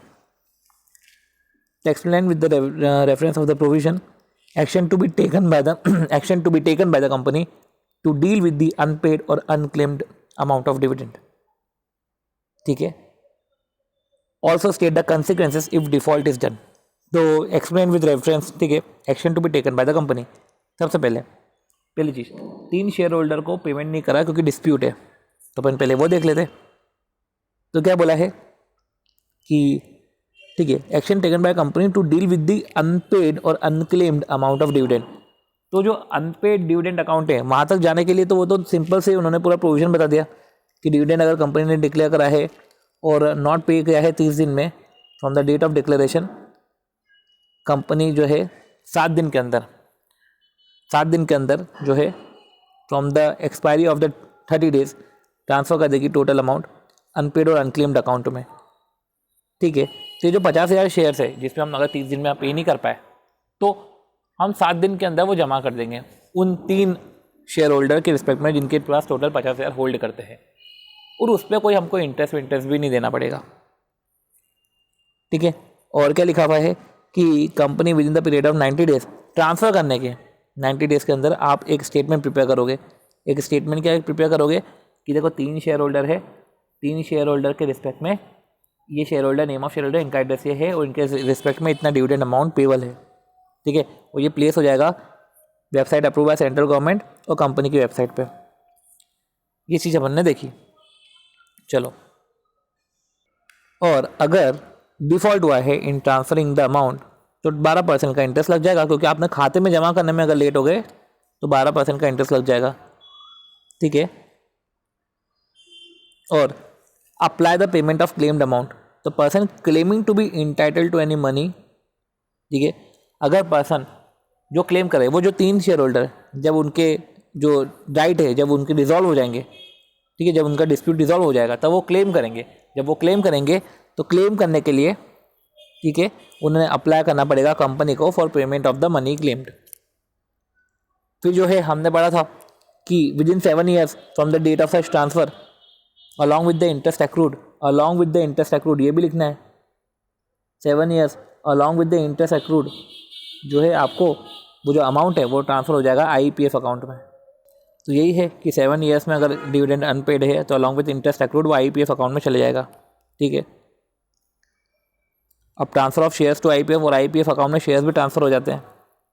अगर shares in respect of which dividend claim नहीं हुआ है या डिविडेंड पे नहीं करा है फॉर 7 consecutive ईयर, वो ट्रांसफ़र हो जाएगा in the name of IEPF with a statement, ठीक है, ओके। और right of owner of share transfer to IEPF and claim from IEPF, तो क्या बोला है, right of owner of share transfer to IEPF, तो जो ओनरशिप के जो राइट है वो भी IEPF में ट्रांसफ़र हो जाते हैं। और अगर आपको ओनरशिप क्लेम करनी है तो आपको IEPF में जो है स्टेटमेंट सबमिट करना पड़ेगा। Provided that claimant of the share transferred above shall be entitled to claim the transfer of share from IEPF in accordance with such procedure, तो जो क्लेमेंट है वो क्लेमेंट जो है शेयर्स के वो इंटाइटल्ड है कि वो क्लेम कर सकते हैं उसके शेयर्स IEPF से। For removal of doubt it is hereby clarified that in case any dividend is paid or claimed for any year during the said period, for the removal of doubt ये clarify किया है कि in case any dividend is paid, क्योंकि आपने 7 consecutive year से अगर dividend pay नहीं करा है तो शेयर्स भी ट्रांसफर हो जाते हैं इन द नेम ऑफ IEPF, ठीक है, ओके। तो इन केस ऑफ कॉन्ट्रावेंशन, अगर आपने कॉन्ट्रावेंशन किया है fails to comply with any of the requirement company shall punishable, ठीक है। तो कंपनी पनिशेबल है with any of the requirement, तो ऐसे केस में कंपनी पनिशेबल है which fine which shall not be less than 5 lakh which may extend to 25 lakh, 5 lakh से 25 लाख। और जो ऑफिसर इन डिफ़ॉल्ट है उसको फाइन लगेगा 1 lakh which may extend to 5 lakh. तो सुप्रीम लिमिटेड ने ट्रांसफ़र करे अनपेड डिविडेंड अकाउंट में 50,000 ऑन डिस्प्यूटेड शेयर, ठीक है। तो supreme limited has to transfer the unpaid dividend amount of 50,000 on disputed share plus 1.5 lakh on account of unclaimed dividend to the specifically open unpaid dividend account after 30 अक्टूबर। मतलब कि उसे 2 चीज़ें transfer करनी पड़ेगी। सबसे पहले 50,000, 50,000 कौन से, 50,000 कौन से क्वेश्चन में अगर हम बात करें, अच्छा ओके, कि डिविडेंड वारंट इनकैश ही नहीं करे 1.5 लाख, और साथ ही साथ जो डिविडेंड है 50,000 शेयर्स पे जिसके रिस्पेक्ट में टाइटल डिस्प्यूट है तो वो भी ट्रांसफ़र हो जाएगा।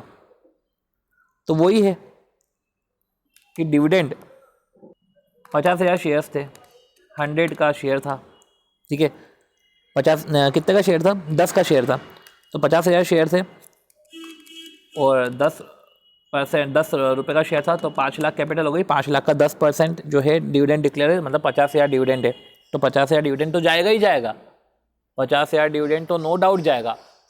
साथ ही साथ जो 1.5 लाख है, ठीक है, 1.5 लाख के जो शेयर होल्डर ने इनकैश नहीं कराए हैं तो वो भी ट्रांसफ़र हो जाएगा। ये विद इन 7 डेज़ 30 अक्टूबर के अगले 7 दिन में वो भी ट्रांसफ़र हो जाएगा। तो ये क्वेश्चन भी देखा जाए तो कंपेरेटिवली अच्छा क्वेश्चन था, ठीक है।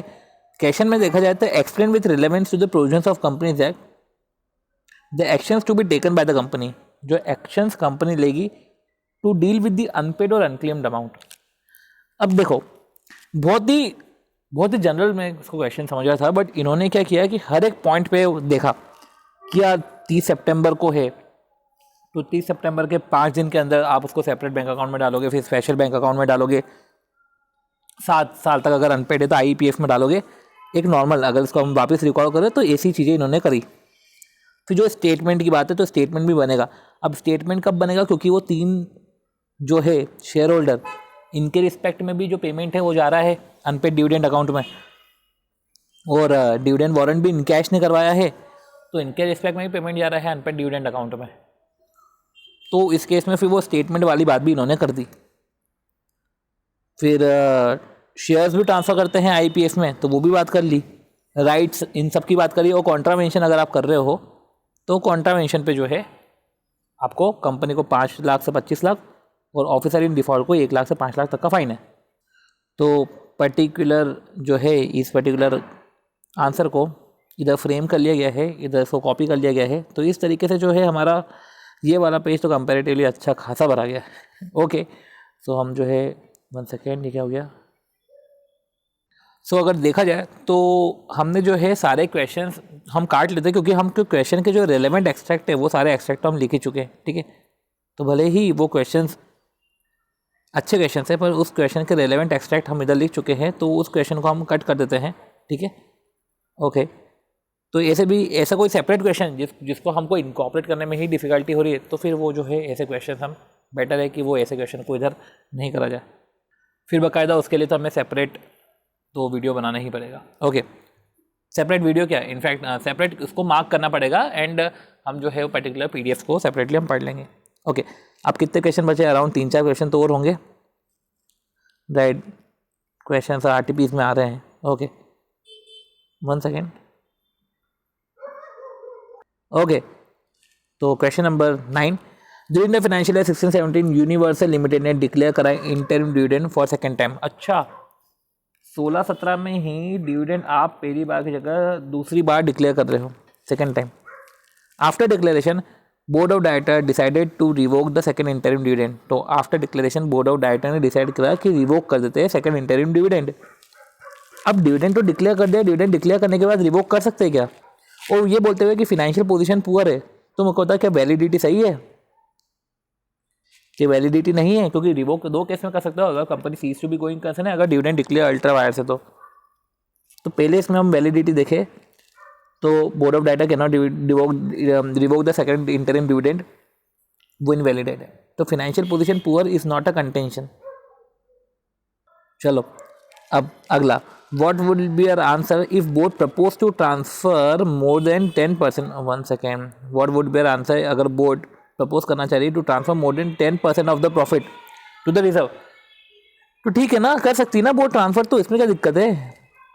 ट्रांसफर तो any such percentage of profit it may consider appropriate, transfer कर सकती है रिजर्व में। ठीक है, तो जब वो कंपनी में transfer any such percentage of profit तो वैलिड है। तो बोर्ड में ट्रांसफर, ठीक है। अगला क्वेश्चन, तो ये क्वेश्चन भी काटो, इतना कुछ खास का नहीं था, ये क्वेश्चन भी इजी था क्वेश्चन। ओके,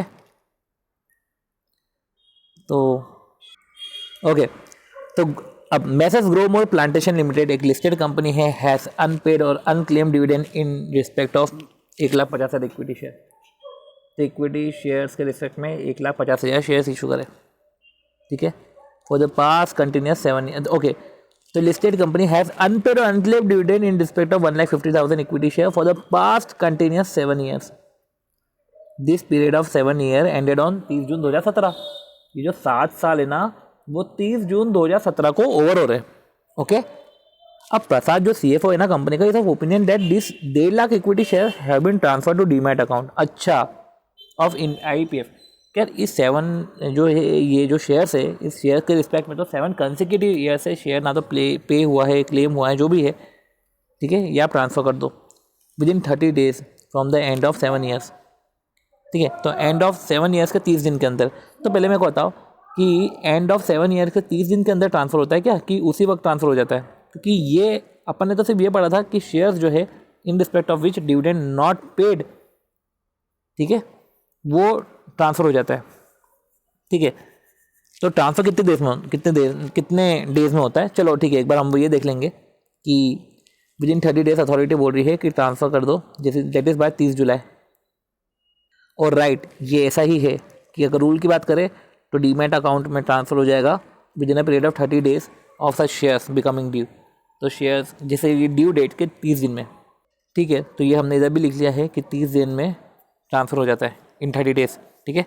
ओके, ये तो हमारा क्वेश्चन का हो गया part. Is of the opinion of CFO correct as per the provisions. क्या CFO का ओपिनियन करेक्ट है? तो हाँ सही है। What would be your answer had this continuous period of 7 year expire हो रहे हैं अगर 30 नवंबर को। Okay okay okay okay okay, ये 30 नवंबर का जो पीरियड है वो 30 जुलाई को एक्सपायर हो रहा है, ठीक है। और आपका आंसर क्या होता अगर ये 30 नवंबर को एक्सपायर होता? तो कायदे से देखा जाए तो ठीक है, ओके, जो 30 डेज है from the end of 7 years, okay 30 days from the end of 7 years, 7 साल के बाद जो 30 दिन है वो 30 नवंबर, पहले 30 जुलाई को ख़त्म हो रहे हैं और 30 नवंबर को ख़त्म हो रहे हैं। तो 30 जुलाई को ख़त्म हो रहे हैं, 30 नवंबर को ख़त्म हो रहे हैं, किसी भी दिन ख़त्म हो रहे हो, आप तो पेमेंट कर दोगे ना, मतलब आप तो ट्रांसफ़र कर दोगे ना, तो आपका आंसर दोनों केस में तो सही तो रहेगा, कोई दिक्कत थोड़ी ना है। 1 सेकेंड, एक और चीज़ जो मैंने अभी बोला 30 जुलाई 30 सितंबर, इसमें मैं वापस आपको क्लियर करता हूँ कि देखो ड्यू डेट जो है 7 साल की जो भी ख़त्म हुई, ड्यू डेट जो भी होगी 7 साल की बात की, उसके बाद जो 30 दिन है ना वो 30 दिन ख़त्म हो रहे थे 30 जुलाई को, ठीक है। अब तो 30 जुलाई को ख़त्म हो रहे थे, तो ठीक है आप कर दो transfer.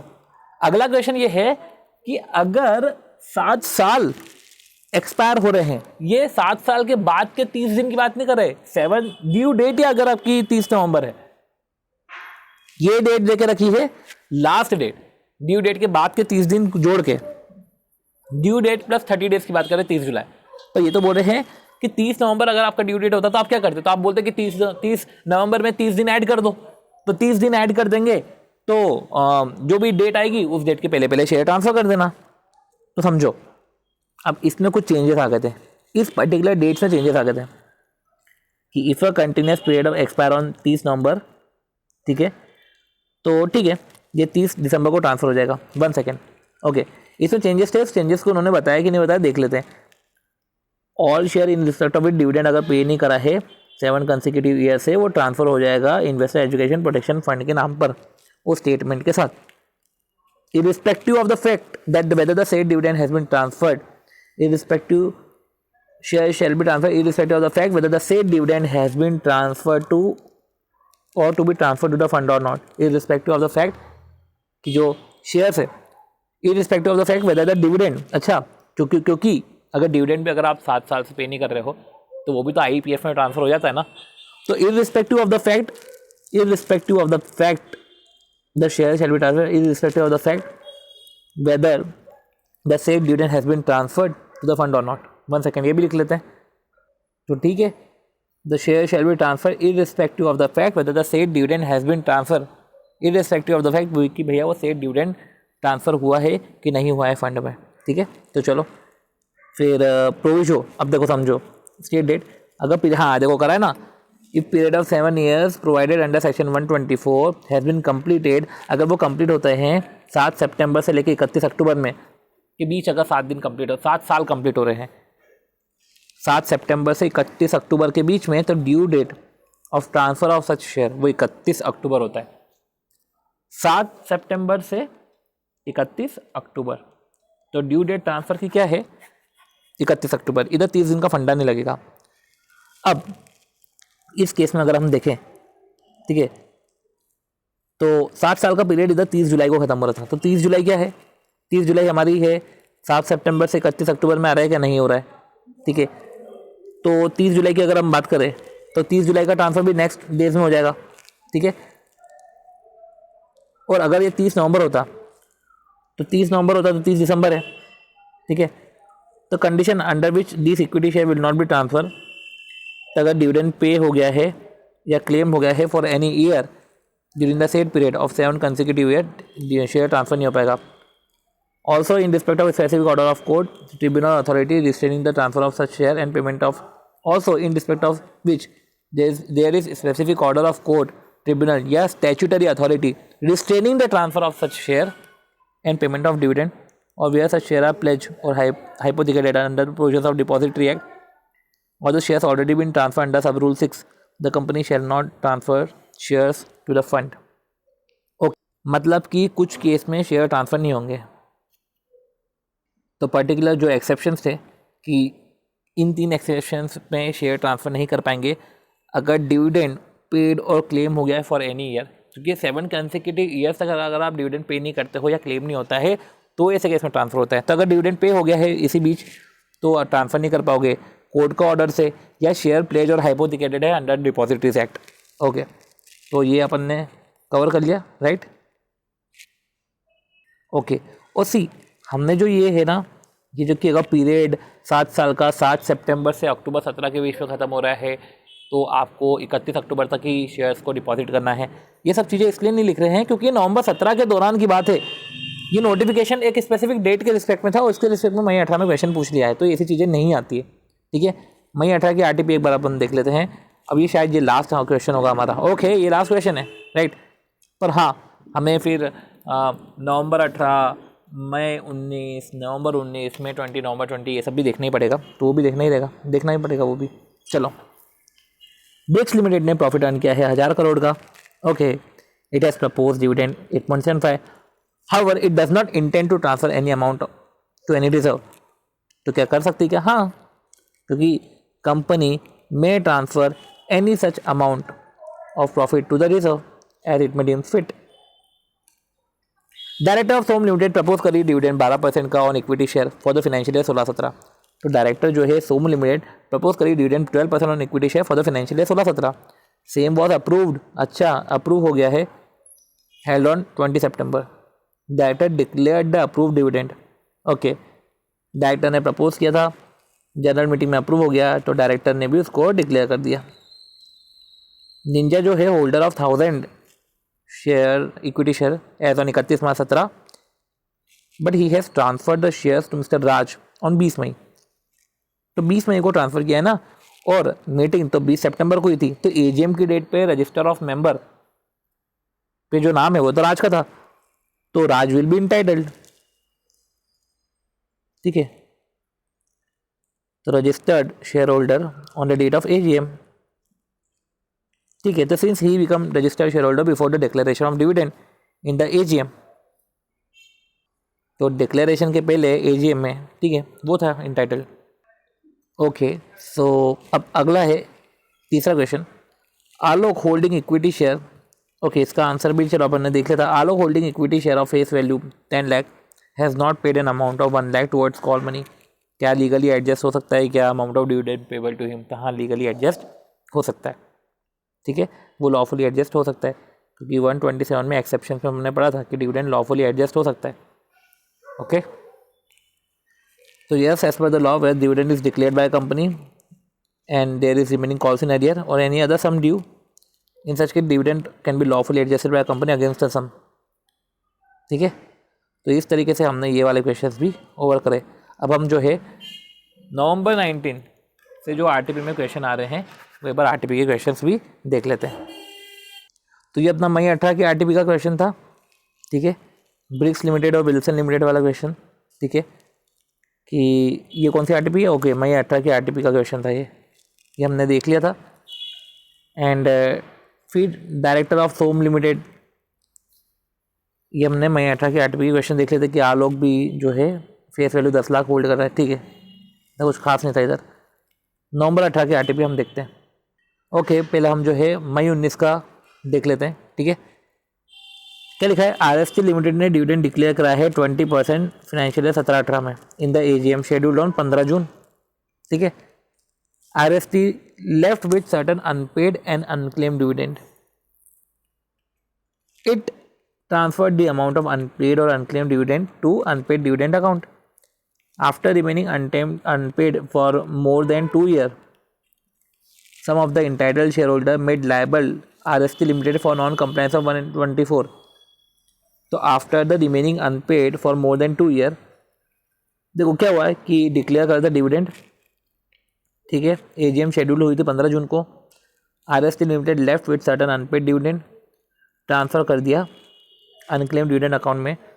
After remaining unpaid for more than 2 years, some of the entitled shareholder made liable RST Limited for non-compliance of 124 and claimed for their unpaid dividend amount. RST Limited denies saying that there were certain legal issues on the entitlement of the dividend amount to the respective shareholder. तो क्या है कि जब dividend unpaid था, 2 साल से unpaid था, तो उन्होंने यही बोला कि RST लिमिटेड आपने कुछ डिविडेंड अनपेड करे, आपने कुछ डिविडेंड पे ही नहीं करे, तो 2 साल से पे नहीं करे। और ये RST लिमिटेड बोल रही है कि there were certain legal issues on the entitlement of dividend amount to respective share holder, कि कुछ किसी रिस्पेक्टिव शेयर होल्डर के रिस्पेक्ट में डिस्प्यूट था रिगार्डिंग टाइटल, तो चलेगा ना। State in the light of the given fact where the allegation mark by share holder and claim for the dividend amount against RST limited is justifiable. तो allegation mark by the share holder, तो ये तो गलत है, allegation तो गलत है, but हाँ अगर उनको अपने डिविडेंड क्लेम करना है तो उसको RST लिमिटेड के पास ही जाना पड़ेगा। इसका आंसर देख लेते हैं। तो अगर हम इसका आंसर देखें तो सेक्शन 124 उन्होंने पूरा बताया कि सेक्शन 124 डिविडेंड डिक्लेयर होता है 30 दिन के अंदर, जो है अगर पे नहीं होता है विदिन 30 डेज, तो विदिन नेक्स्ट 7 डेज आप जो है अनपेड डिविडेंड अकाउंट में ट्रांसफ़र कर देते हो। ट्रांसफ़र करने के 90 दिन के अंदर आपको एक स्टेटमेंट बनाना पड़ता है, चलो जो भी है, ठीक है। और ये सेंट्रल गवर्नमेंट की वेबसाइट और ये कंपनी की वेबसाइट में जाता है। इधर क्वेश्चन में क्या हुआ, RST failed to give the statement एक मिनट, okay, according in the given situation RST failed to give the statement and so liable for the non compliance of 124। 1 second, question में स्टेटमेंट की बात करी थी कि नहीं करी थी? 1 सेकेंड, ओके, देखा जाए तो कंपनी ने इसमें क्वेश्चन में स्टेटमेंट की बात ऐसे स्पेसिफिक नहीं करी थी, बट फिर भी स्टेटमेंट के रिस्पेक्ट में इसको कॉन्ट्रावेंशन में मार दिया। क्वेश्चन में ऐसा नहीं बोला कि RST लिमिटेड ने स्टेटमेंट ही नहीं बनाया। अगर आप क्वेश्चन देखोगे तो क्वेश्चन में तो ऐसा बिल्कुल भी नहीं बोला है कि RST लिमिटेड ने जो है स्टेटमेंट नहीं बनाया है। बस ये तो बोल दिया था कि उसने कि कुछ सर्टन अमाउंट अनपेड थे, अनपेड डिविडेंड अकाउंट में ट्रांसफ़र कर दिया है। शेयर होल्डर 2 साल बाद कंप्लेन कर रहे हैं, तो ठीक है, चलो नॉन कंप्लायंस हो गया। Any person claiming to entitled about money transfer under 124 to the unpaid dividend, तो कोई भी पर्सन अगर क्लेम कर रहा है तो वो may apply to the company for the payment of money claimed. Since RST limited fail to comply with the requirement of this section as to preparing the statement of unpaid dividend, so shall be punishable with the fine. Okay, तो देखा जाए तो RST ने सब कुछ सही करा था, फिर भी वो लायबल है क्योंकि उसने स्टेटमेंट नहीं बनाया। लो, तो ये क्वेश्चन अनएक्सपेक्टेड क्वेश्चन था। अगर अभी देखा जाए तो सब कुछ सही चल रहा था, कोई दिक्कत नहीं थी, ठीक है। तो लिख लेते हैं इसको भी, इनकॉर्पोरेट कर लेते हैं। इनकॉर्पोरेट तो इसको करना ही पड़ेगा। तो ये RST लिमिटेड वाला जो है पर्टिकुलर पॉइंट, वो उस पर्टिकुलर पॉइंट को इधर लिख लिया गया है, ठीक है। ओके, तो ये मई 19 का हो गया हमारा RTP। ओके, अब जो है हम नवंबर 19 के देखते हैं। नवंबर 19 की RTP का क्वेश्चन है, वो देख लेते हैं। तो क्या बोला है, board of director of XYZ limited at its meeting declared a dividend, ठीक है, on its paid up equity share capital. Later on company ने अप्रूव कर दिया। मीन टाइम डायरेक्टर ने अनदर मीटिंग में पास कर रेजोल्यूशन और डाइवर्ट कर दिया अमाउंट टू द इन्वेस्टमेंट। तो ऐसे केस में डिविडेंड पे हुआ 45 दिन के अंदर, तो ठीक है ना। तो ये वायलेशन तो हुआ है क्योंकि डिविडेंड वंस एक बार डिक्लेयर कर दिया है, तो अब उसको dividend once declared can not be revoke, आपको 30 दिन में तो पे करना ही है, और ये एक्सेप्शन से भी कवर नहीं है, तो वायलेशन तो है, ठीक है। अगर आपका answer would your answer in case the amount of dividend to the share holder is adjusted by the company against dues, तो आपका आंसर तब डिफरेंट हो जाता। अगर ड्यू से एडजस्ट हो रहा है, अगर dues to the company from the share holder, अगर ड्यू से एडजस्ट कर रहे हो, तो ऐसे केस में जो है अगर आपने 30 दिन से भी लेट पेमेंट किया है तो चलेगा, ठीक है। तो लॉफुली आप एडजस्ट कर सकते हो डिविडेंड को, ठीक है। Dividend can be lawfully adjusted. तो 17 का आंसर हम देख लेते हैं।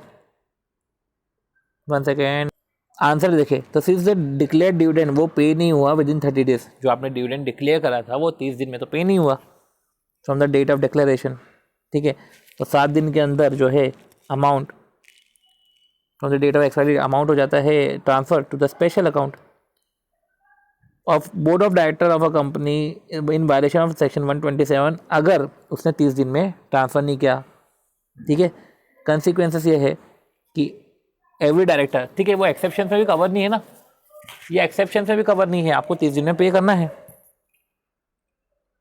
अगर आपने पे नहीं किया तो आप, ठीक है, वो एक्सेप्शन में भी कवर नहीं है तो आप डिफॉल्ट में हो। तो डायरेक्टर ऑफ अ कंपनी अगर वो पार्टी टू डिफॉल्ट है तो इम्प्रिजनमेंट है, साथ ही साथ फाइन है, और कंपनी को भी साथ ही साथ सिंपल इंटरेस्ट तो पे करना ही पड़ेगा, ठीक है। और एक और ये था कि if the amount of dividend to a share holder is adjusted by the company against certain dues then failure to pay dividend with in 30 days shall not be deemed to be an offence. जैसे case में अगर आप dividend pay नहीं कर पाए तो उसको offence नहीं माना जाएगा। तो ऐसे केस में अगर आप डिविडेंड नहीं पे कर पाए 30 दिन के अंदर तो उसको ऑफेंस नहीं माना जाएगा। तो ये पर्टिकुलर पॉइंट को इधर भी कॉपी कर दे कि amount of dividend to a share holder is adjusted by company against certain dues then failure to pay dividend with in 30 days वो not be deemed to be an offence. यही बात मई 2020 के आरटीपी की। तो क्या हो रहा है, reference to the provisions of companies act examine the validity.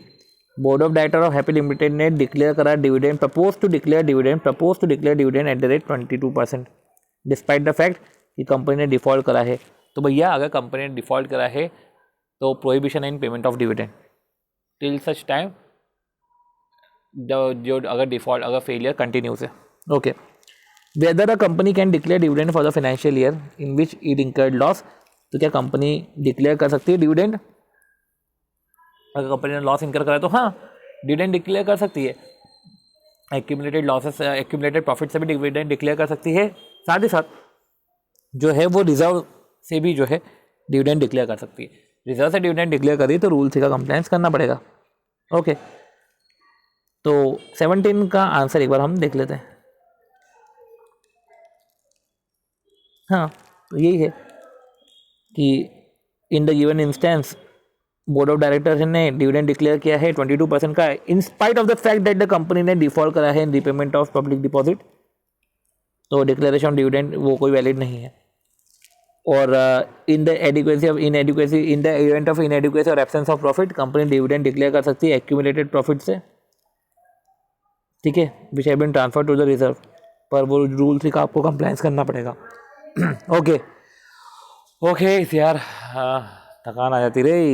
चलो, नवंबर 2020 सारे क्वेश्चन देख लेते हैं।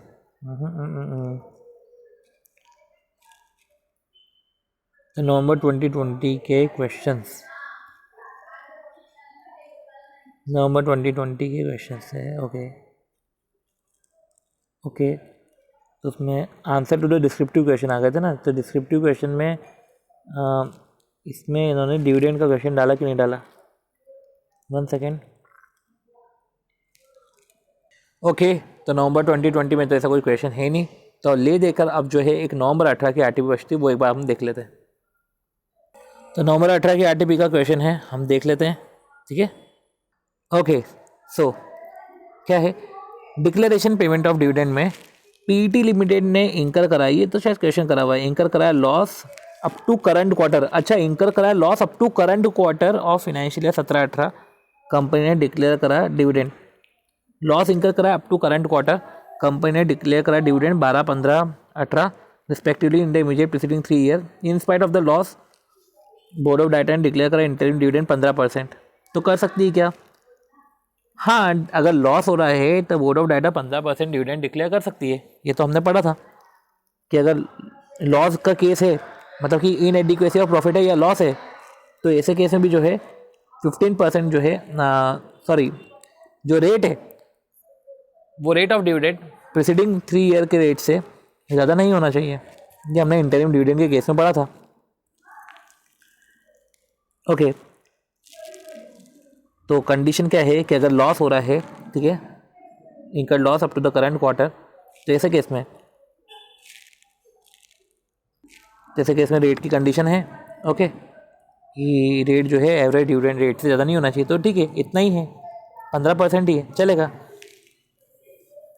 स्टार लिमिटेड ने डिक्लेयर कराया पे कराया dividend in time to all, सबको टाइम पे करा है, एक्सेप्ट एक शीला है 250 शेयर होल्ड कर दिए, मैंडेट करा था कंपनी को कि डिपॉजिट कर दो dividend account, bank account, dividend amount bank account में। पर बैंक ने चेक रिटर्न कर दिया जब कंपनी ने बैंक में पेमेंट करा, क्योंकि डिफरेंस है सरनेम में।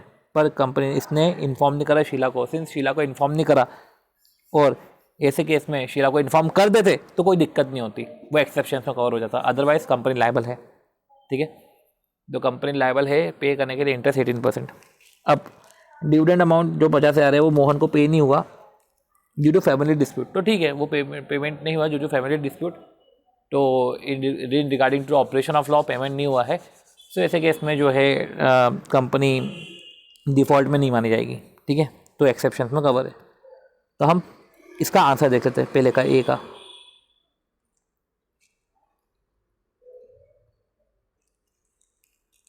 इंटरिम डिविडेंड की बात करें तो बोर्ड ऑफ डायरेक्टर डिक्लेयर कर सकती है interim dividend during the financial year. ठीक है, ड्यूरिंग द फाइनेंशियल ईयर, और at during board of director declare कर सकते हैं interim dividend during the financial year और at any time during the period from the closure of financial year to the AGM.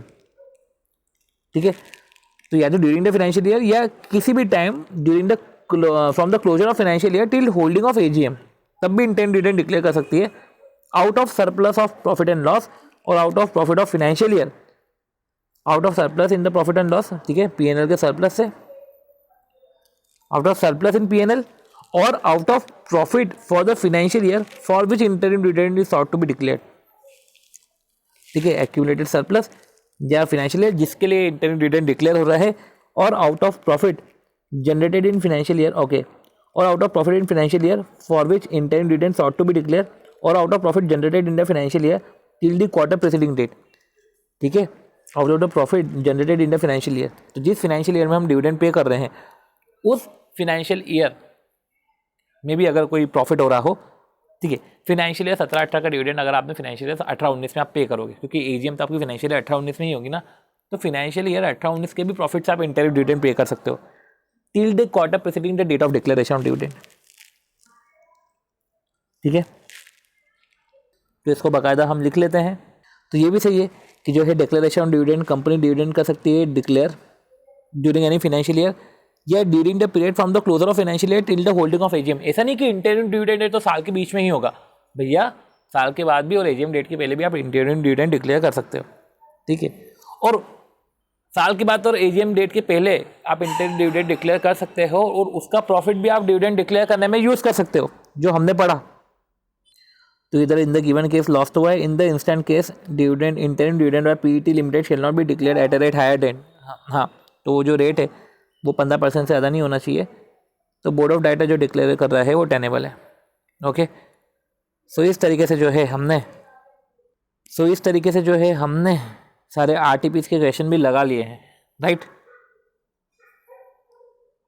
तो वैसे अगर कभी देखा जाए तो जो भी क्वेश्चंस है वो सारे क्वेश्चंस आरटीपी एमटीपी में सब में सारे क्वेश्चन हमने कर लिए हैं। अराउंड 30-32 क्वेश्चन हमारे हो गए हैं। ओके, 13 क्वेश्चन उत्तर के। और अब जो है हम ऐसा करते हैं कि सिंस हमने ऑडिट का भी एस्पेक्ट पढ़ा था, स्टेप फॉर वेरिफिकेशन, ठीक है ना, तो ऐसे केस में हम जो है ऑडिट के भी क्वेश्चंस कर लेते हैं। तो ऑडिट के क्वेश्चन भी कर लेंगे, तो ऐसे केस में जो है हमारे से हम ऑडिट के भी क्वेश्चन हमसे हो जाएंगे एंड देन फिर डिविडेंड फुल फ्लेज इधर ओवर हो जाएगा। ऑडिट की बात करें तो ऑडिट ऑफ डिविडेंड में हमको करना क्या है कि हमने जो भी डिविडेंड वाले एस्पेक्ट पढ़े हैं उसका हमको बस देखना है कि यार ऑडिट में कैसे होगा। सबसे पहले तो इन्वेस्टर एजुकेशन प्रोटेक्शन फंड का शॉर्ट नोट है, वो तो पढ़ने की हमको जरूरत नहीं है। अगला क्वेश्चन, ये सारे क्वेश्चन वेस्ट है पर फिर भी हम एक बार क्वेश्चन देख रहे हैं क्योंकि एक बार आपको तो पता चले कि क्वेश्चन में कुछ भी नहीं है, ये तो मैंने करे हैं, पर ठीक है आपको भी तो समझ में आए, ठीक है। तो हमने क्वेश्चन काटा। फिर एक और क्वेश्चन है कि while adopting the account for the year board of director ने decide to consider interim dividend 12% as final dividend and did not consider transfer of profit to reserve. तो क्या लिखा हुआ कि while adopting the account board of director ने decide किया कि consider करते हैं डिविडेंड डिक्लेयर करते हैं 12% का, पर इसने कोई सा प्रॉफिट रिजर्व में ट्रांसफर नहीं किया। तो हाँ, कैसे आप डील करोगे इसमें? डील क्या करना है, ट्रांसफर करने की वैसे भी कोई नीड नहीं है और डिविडेंड आप डिक्लेयर कर सकते हो इंटरिम डिविडेंड। जब इंटरिम डिविडेंड आप डिक्लेयर कर रहे हो तो सोर्स आपको वो सोर्स लिखना ही रहेगा, ठीक है। तो इसमें क्या बोला है आंसर्स में कि सेक्शन 235 बता दिया कि डिविडेंड इंक्लूड इंटरिम डिविडेंड, तो सारे प्रोसीजर डिविडेंड के वो इंटरिम डिविडेंड पे भी लगते हैं। फिर सोर्स ऑफ डिविडेंड बता दिया कि किसी से आप इंटरिम डिविडेंड बता सकते हो? इन केस कंपनी ने बता दिया, इन द गिवन केस बता दिया कि कंपनी डिविडेंड कर रही है, इंटरिम डिविडेंड डिक्लेयर कर रही है, कंपनी डिविडेंड पे कर रही है। तो यही है कि अगर करंट ईयर में अगर लॉस वॉस है या इनएडिक्वेट प्रॉफिट है तो क्या बोल के रखा था कि in case company incurred loss during the current financial year up to the end of quarter. अगर कंपनी ने करंट फाइनेंशियल ईयर में लॉस इंकर करा है up to the end of quarter immediately preceding the date of declaration of AGM नहीं including up to the quarter preceding the date of declaration of interim dividend, तो फिर जो rate है वो higher नहीं होना चाहिए। ये सब चीज़ें हमने पढ़ी थी। फिर जो भी है डिविडेंड आप डिक्लेयर करते हो तो 5 दिन में सेपरेट बैंक अकाउंट में डालो, ये सब चीज़ें हैं। तो कैसे आप डील करोगे? और फिर रिजर्व की बात कर दी कि डिविडेंड जो है is not mandatorily to transfer the profit to the reserve. जैसा कुछ खास नहीं था। Interim dividend can declare without transferring the profit to reserve, तो ठीक है, ये सब चीज़ें नॉर्मल थी। कंपनी ने पे किया interim dividend 10% based on it's half yearly performance, तो ठीक है, कंपनी ने इंटरिम डिविडेंड 10% पे करा हाफ ईयरली परफॉर्मेंस को देखते हुए। बट एट द एंड अगर सफ़र हो रहा है net loss, how would you deal with the matter? तो ठीक है, अगर नेट लॉस भी हो रहा है, कंपनी ने interim dividend during the year ही पे कर दिया 10%, तो इधर क्या बोल रहे हैं कि उन्होंने वही बता दिया कि डिविडेंड इंक्लूड इंटरिम डिविडेंड, सारे प्रोविजन लगते हैं, इंटरिम डिविडेंड के सोर्सेज बता दिए हैं। प्रेजेंट केस में कंपनी ने नेट लॉस सफ़र करा है, ठीक है, और एट द एंड सफ़र करा है, पर हाफ ईयरली परफॉर्मेंस को देखते हुए तो उन्होंने डिविडेंड डिक्लेयर कर लिया था, ठीक है। तो क्या लिखा हुआ है कि has if the auditor has sufficient balance in the PNL account, तो ठीक है, लॉस है, आपने फिर भी इंटरिम डिविडेंड डिक्लेयर कर दिया, क्योंकि अगर आपके पास सफिशिएंट बैलेंस है पीएनएल अकाउंट में, इंटरिम डिविडेंड में भी adjusted against the same. In this situation auditor को कोई रिपोर्ट करने की जरूरत थोड़ी ना है। अगर आपके पास प्रॉपर सोर्सेस है तो आप लॉस के केस में भी डिविडेंड डिक्लेयर कर सकते हो, उसमें दिक्कत नहीं है, ठीक है। तो ऐसे केस में रिपोर्टिंग तो होगी नहीं, रिपोर्ट करने की जरूरत नहीं है। अगर पीएनएल का बैलेंस अवेलेबल नहीं है तो रिजर्व में से पे हो जाएगा, तो रूल 3 कंडीशन कंप्लाई करनी पड़ेगी। अगर उधर भी नहीं है तो आप कैपिटल से पे करोगे, और अगर आपने कैपिटल से पे कर दिया तो दिक्कत है, ठीक है। तो ऐसे केस में auditor need to qualify the report, क्योंकि इधर एज्यूम करा है कि कोई पीएनएल में बैलेंस नहीं है और कोई रिजर्व भी नहीं है।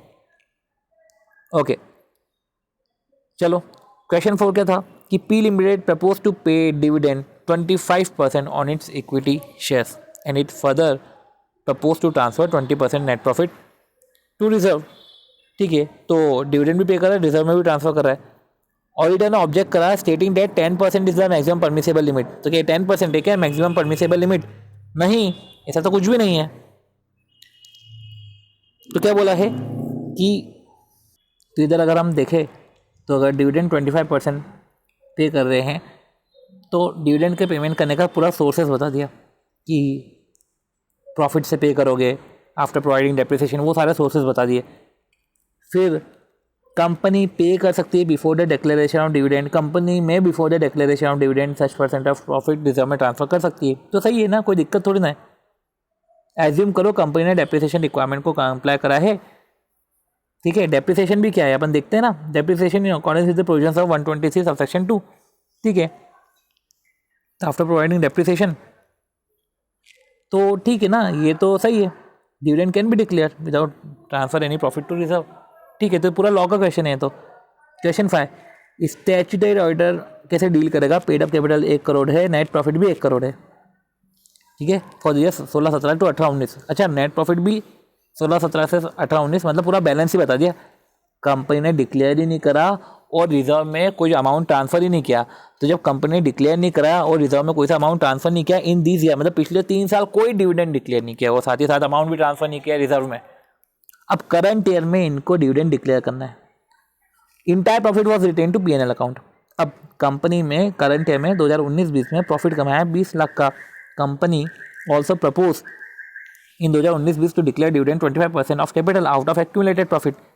तो ठीक है, आपने प्रॉफिट कमाया ना, ठीक है, आपने प्रॉफिट कमाया 20 लाख का, 25% आपको डिविडेंड देना है, मतलब 1 करोड़ का 25%, मतलब कायदे से देखा जाए तो कितना 25 लाख, 1 करोड़ का 25% कितना हुआ 25 लाख। कंपनी के पास प्रॉफिट है 19-20 में 20 लाख का, तो प्रॉफिट तो इनएडिक्वेट है, ठीक है। जब प्रॉफिट इनएडिक्वेट है तो आपके पास 2 ऑप्शन है, कि इनएडिक्वेट प्रॉफिट है तो आप रिजर्व में चले जाओ तो रूल 3 का कंप्लायंस करना पड़ेगा, अदरवाइज जो है आपको एक्यूमुलेटेड प्रॉफिट का यूज़ कर सकते हो। तो इधर यही है, द डेफिशिएंसी ऑफ 5 लाख वो एक्यूमुलेटेड प्रॉफिट से पे हो जाएगा। तो ठीक है, तो company is well with in the power और राइट है टू डिक्लेयर डिविडेंड, 25 लाख का डिविडेंड डिक्लेयर कर सकती है। ये पर्टिकुलर चीज़ को इधर लिख लिया कि पेड अप कैपिटल 1 लाख है, डिविडेंड 25% है, प्रॉफिट करंट ईयर में 20 लाख है, तो इनएडिक्वेट प्रॉफिट है। देन यूज एक्यूमुलेटेड प्रॉफिट और रिजर्व। तो अगर आप ठीक है, तो इनएडिक्वेट प्रॉफिट है तो आप एक्यूमुलेटेड प्रॉफिट या रिजर्व यूज़ कर सकते हो। तो रिजर्व यूज़ करें तो रूल 3 कंडीशन सेटिस्फाई करनी पड़ेगी। चलो, तो इस बेसिस पे जो है हमने ये भी कर लिया। और वही है कि आप जब डिविडेंड डिक्लेयर कर रहे हो तो आप सोर्स बता दिया कि source of declaration of dividend can be declare और पे एक्सेप्ट, ठीक है, out of profit arrived after providing depreciation और out of profit for any previous financial year. ये तो हमने पढ़ लिया था। फिर रिजर्व में ट्रांसफ़र करने की बात है तो जब आप डिक्लेयर कर रहे हो डिविडेंड तो कंपनी जो भी है कितना भी percentage of profit transfer such percent of profit consider जो अप्रोप्रिएट हो रहा है रिजर्व में कर सकती है ट्रांसफर, कोई मैंडेटरीली नहीं है। अगला क्वेश्चन देखें, तो what step will you take to ensure that dividend has been paid only out of profit. आप क्या देखोगे ये इंश्योर करने के लिए कि डिविडेंड पे हो रहा है प्रॉफिट से?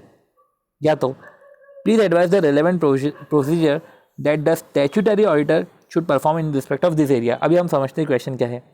आर्क लिमिटेड एक लार्ज साइज लिस्टेड कंपनी है, एनुअल टर्नओवर दे के रखा है।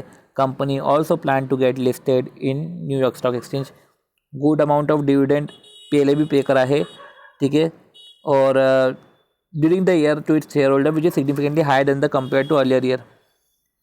तो कंपनी ने पे किया है अच्छा खासा डिविडेंड, ठीक है, ड्यूरिंग द ईयर जो हायर है। अगर पिछले साल से अगर हम कंपेयर कर रहे हैं कंपेयर टू अर्लियर ईयर, इस बार तो उन्होंने अच्छा डिविडेंड पे किया है।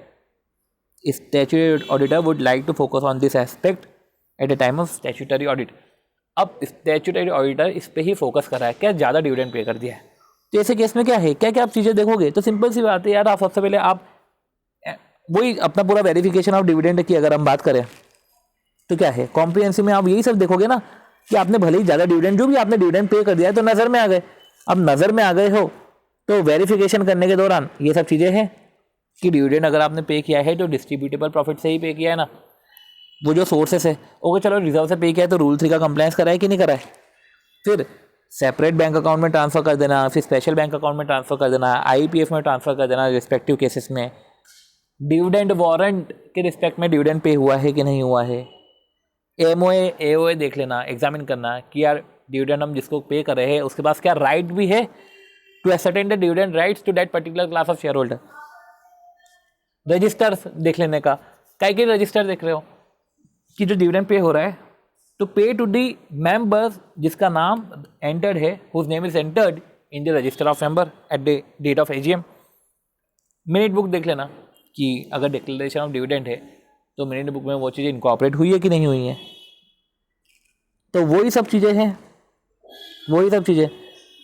और ये सब चीज़ें हैं, साथ ही साथ जो हमने टाइम लिमिट वाला चार्ट पढ़ा था, टाइम लिमिट वाला चार्ट क्या पढ़ा था कि 5 दिन के अंदर हमको सेपरेट बैंक अकाउंट में ट्रांसफ़र करना है, 30 दिन के अंदर हमें अगर पे नहीं करा है तो अगले 7 दिन में स्पेशल बैंक अकाउंट में हो जाएगा, स्पेशल बैंक अकाउंट में ट्रांसफ़र किया है तो 90 दिन में स्टेटमेंट बन जाएगा।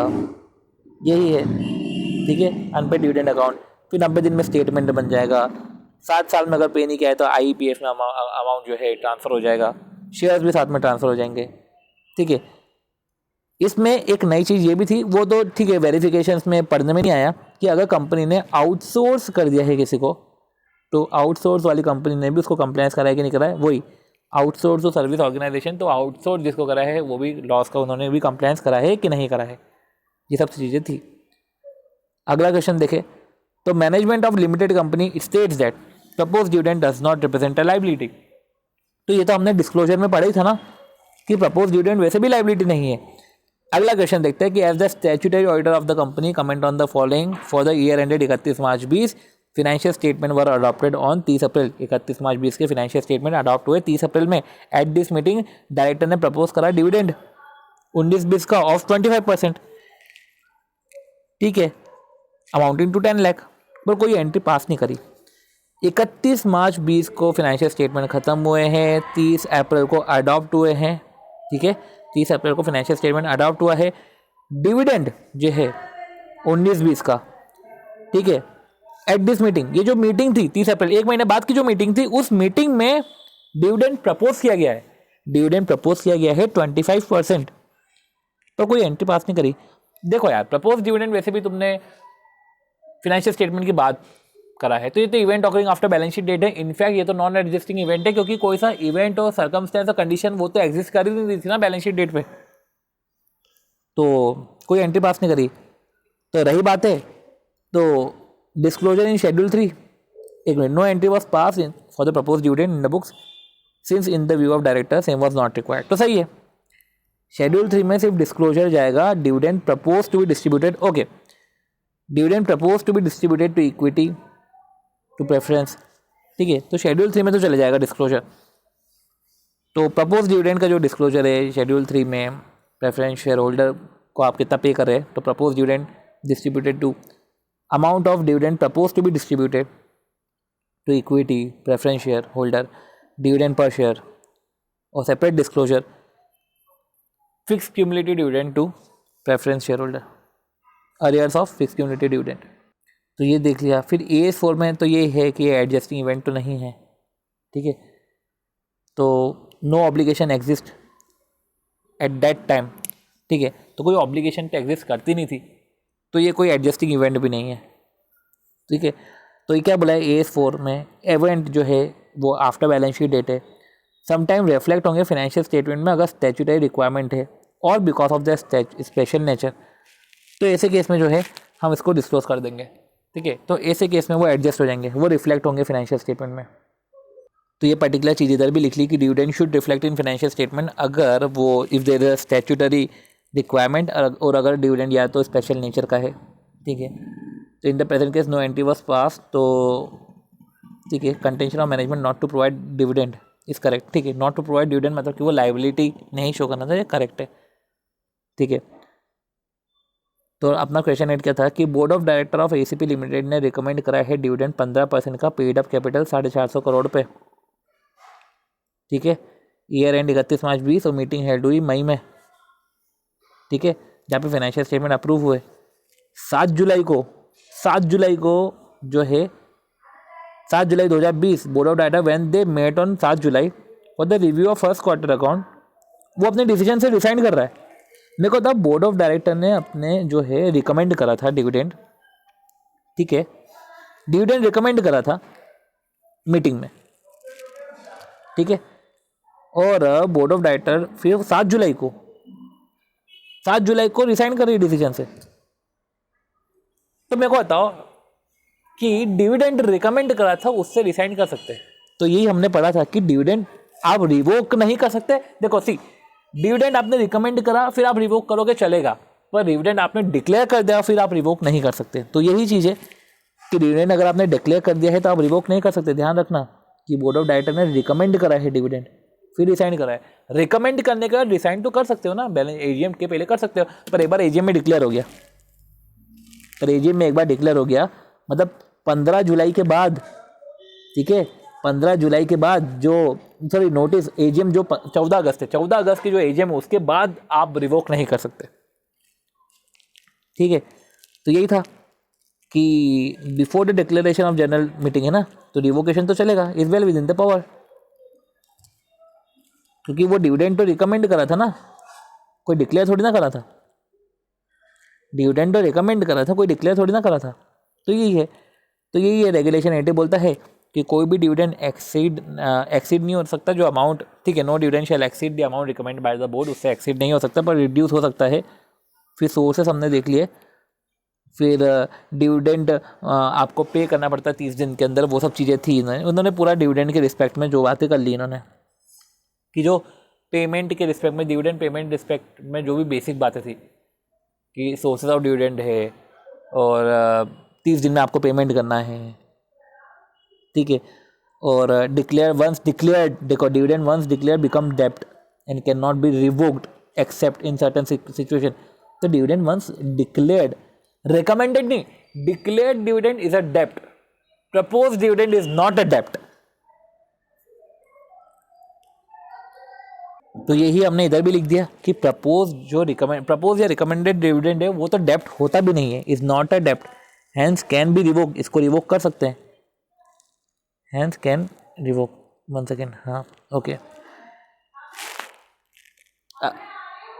चलो अगर हम बात करें तो ABC limited is in the practice of maintaining consistent dividend payment, 14% का डिविडेंड पे करती है। फाइनेंशियल ईयर 1920 में सिचुएशन बैड थी, that it was not possible for the company to maintain dividend. तो ABC limited is in the practice of maintaining consistent dividend, 14% तक जो है वो डिविडेंड कंसिस्टेंटली पे कर रहे थे। 1920 में सिचुएशन बैड हो गई, it was not possible for the company to maintain payment of consistent dividend as above, वो पॉसिबल ही नहीं है कंपनी के लिए कि वो कंसिस्टेंसी मेंटेन करे। तो the management being hopeful of recovery of its performance in next year, तो management being hopeful of recovery of performance, पर उसको लग रहा है मैनेजमेंट को, वो होपफुल है कि यार ठीक है अभी नहीं कर पाए ना, पर हम नेक्स्ट ईयर में तो जो है सब कर लेंगे सही सही। तो उन्होंने fail that depreciation of the year to the extent 75% alone charge to statement of P&L। तो उन्होंने क्या करा कि हम नेक्स्ट ईयर तो अच्छा कर ही लेंगे ना, तो डेप्रिसिएशन 75% का अलोन चार्ज करते हैं, रिमेनिंग 25% को हम सेपरेट अकाउंट कोड में रखते हैं।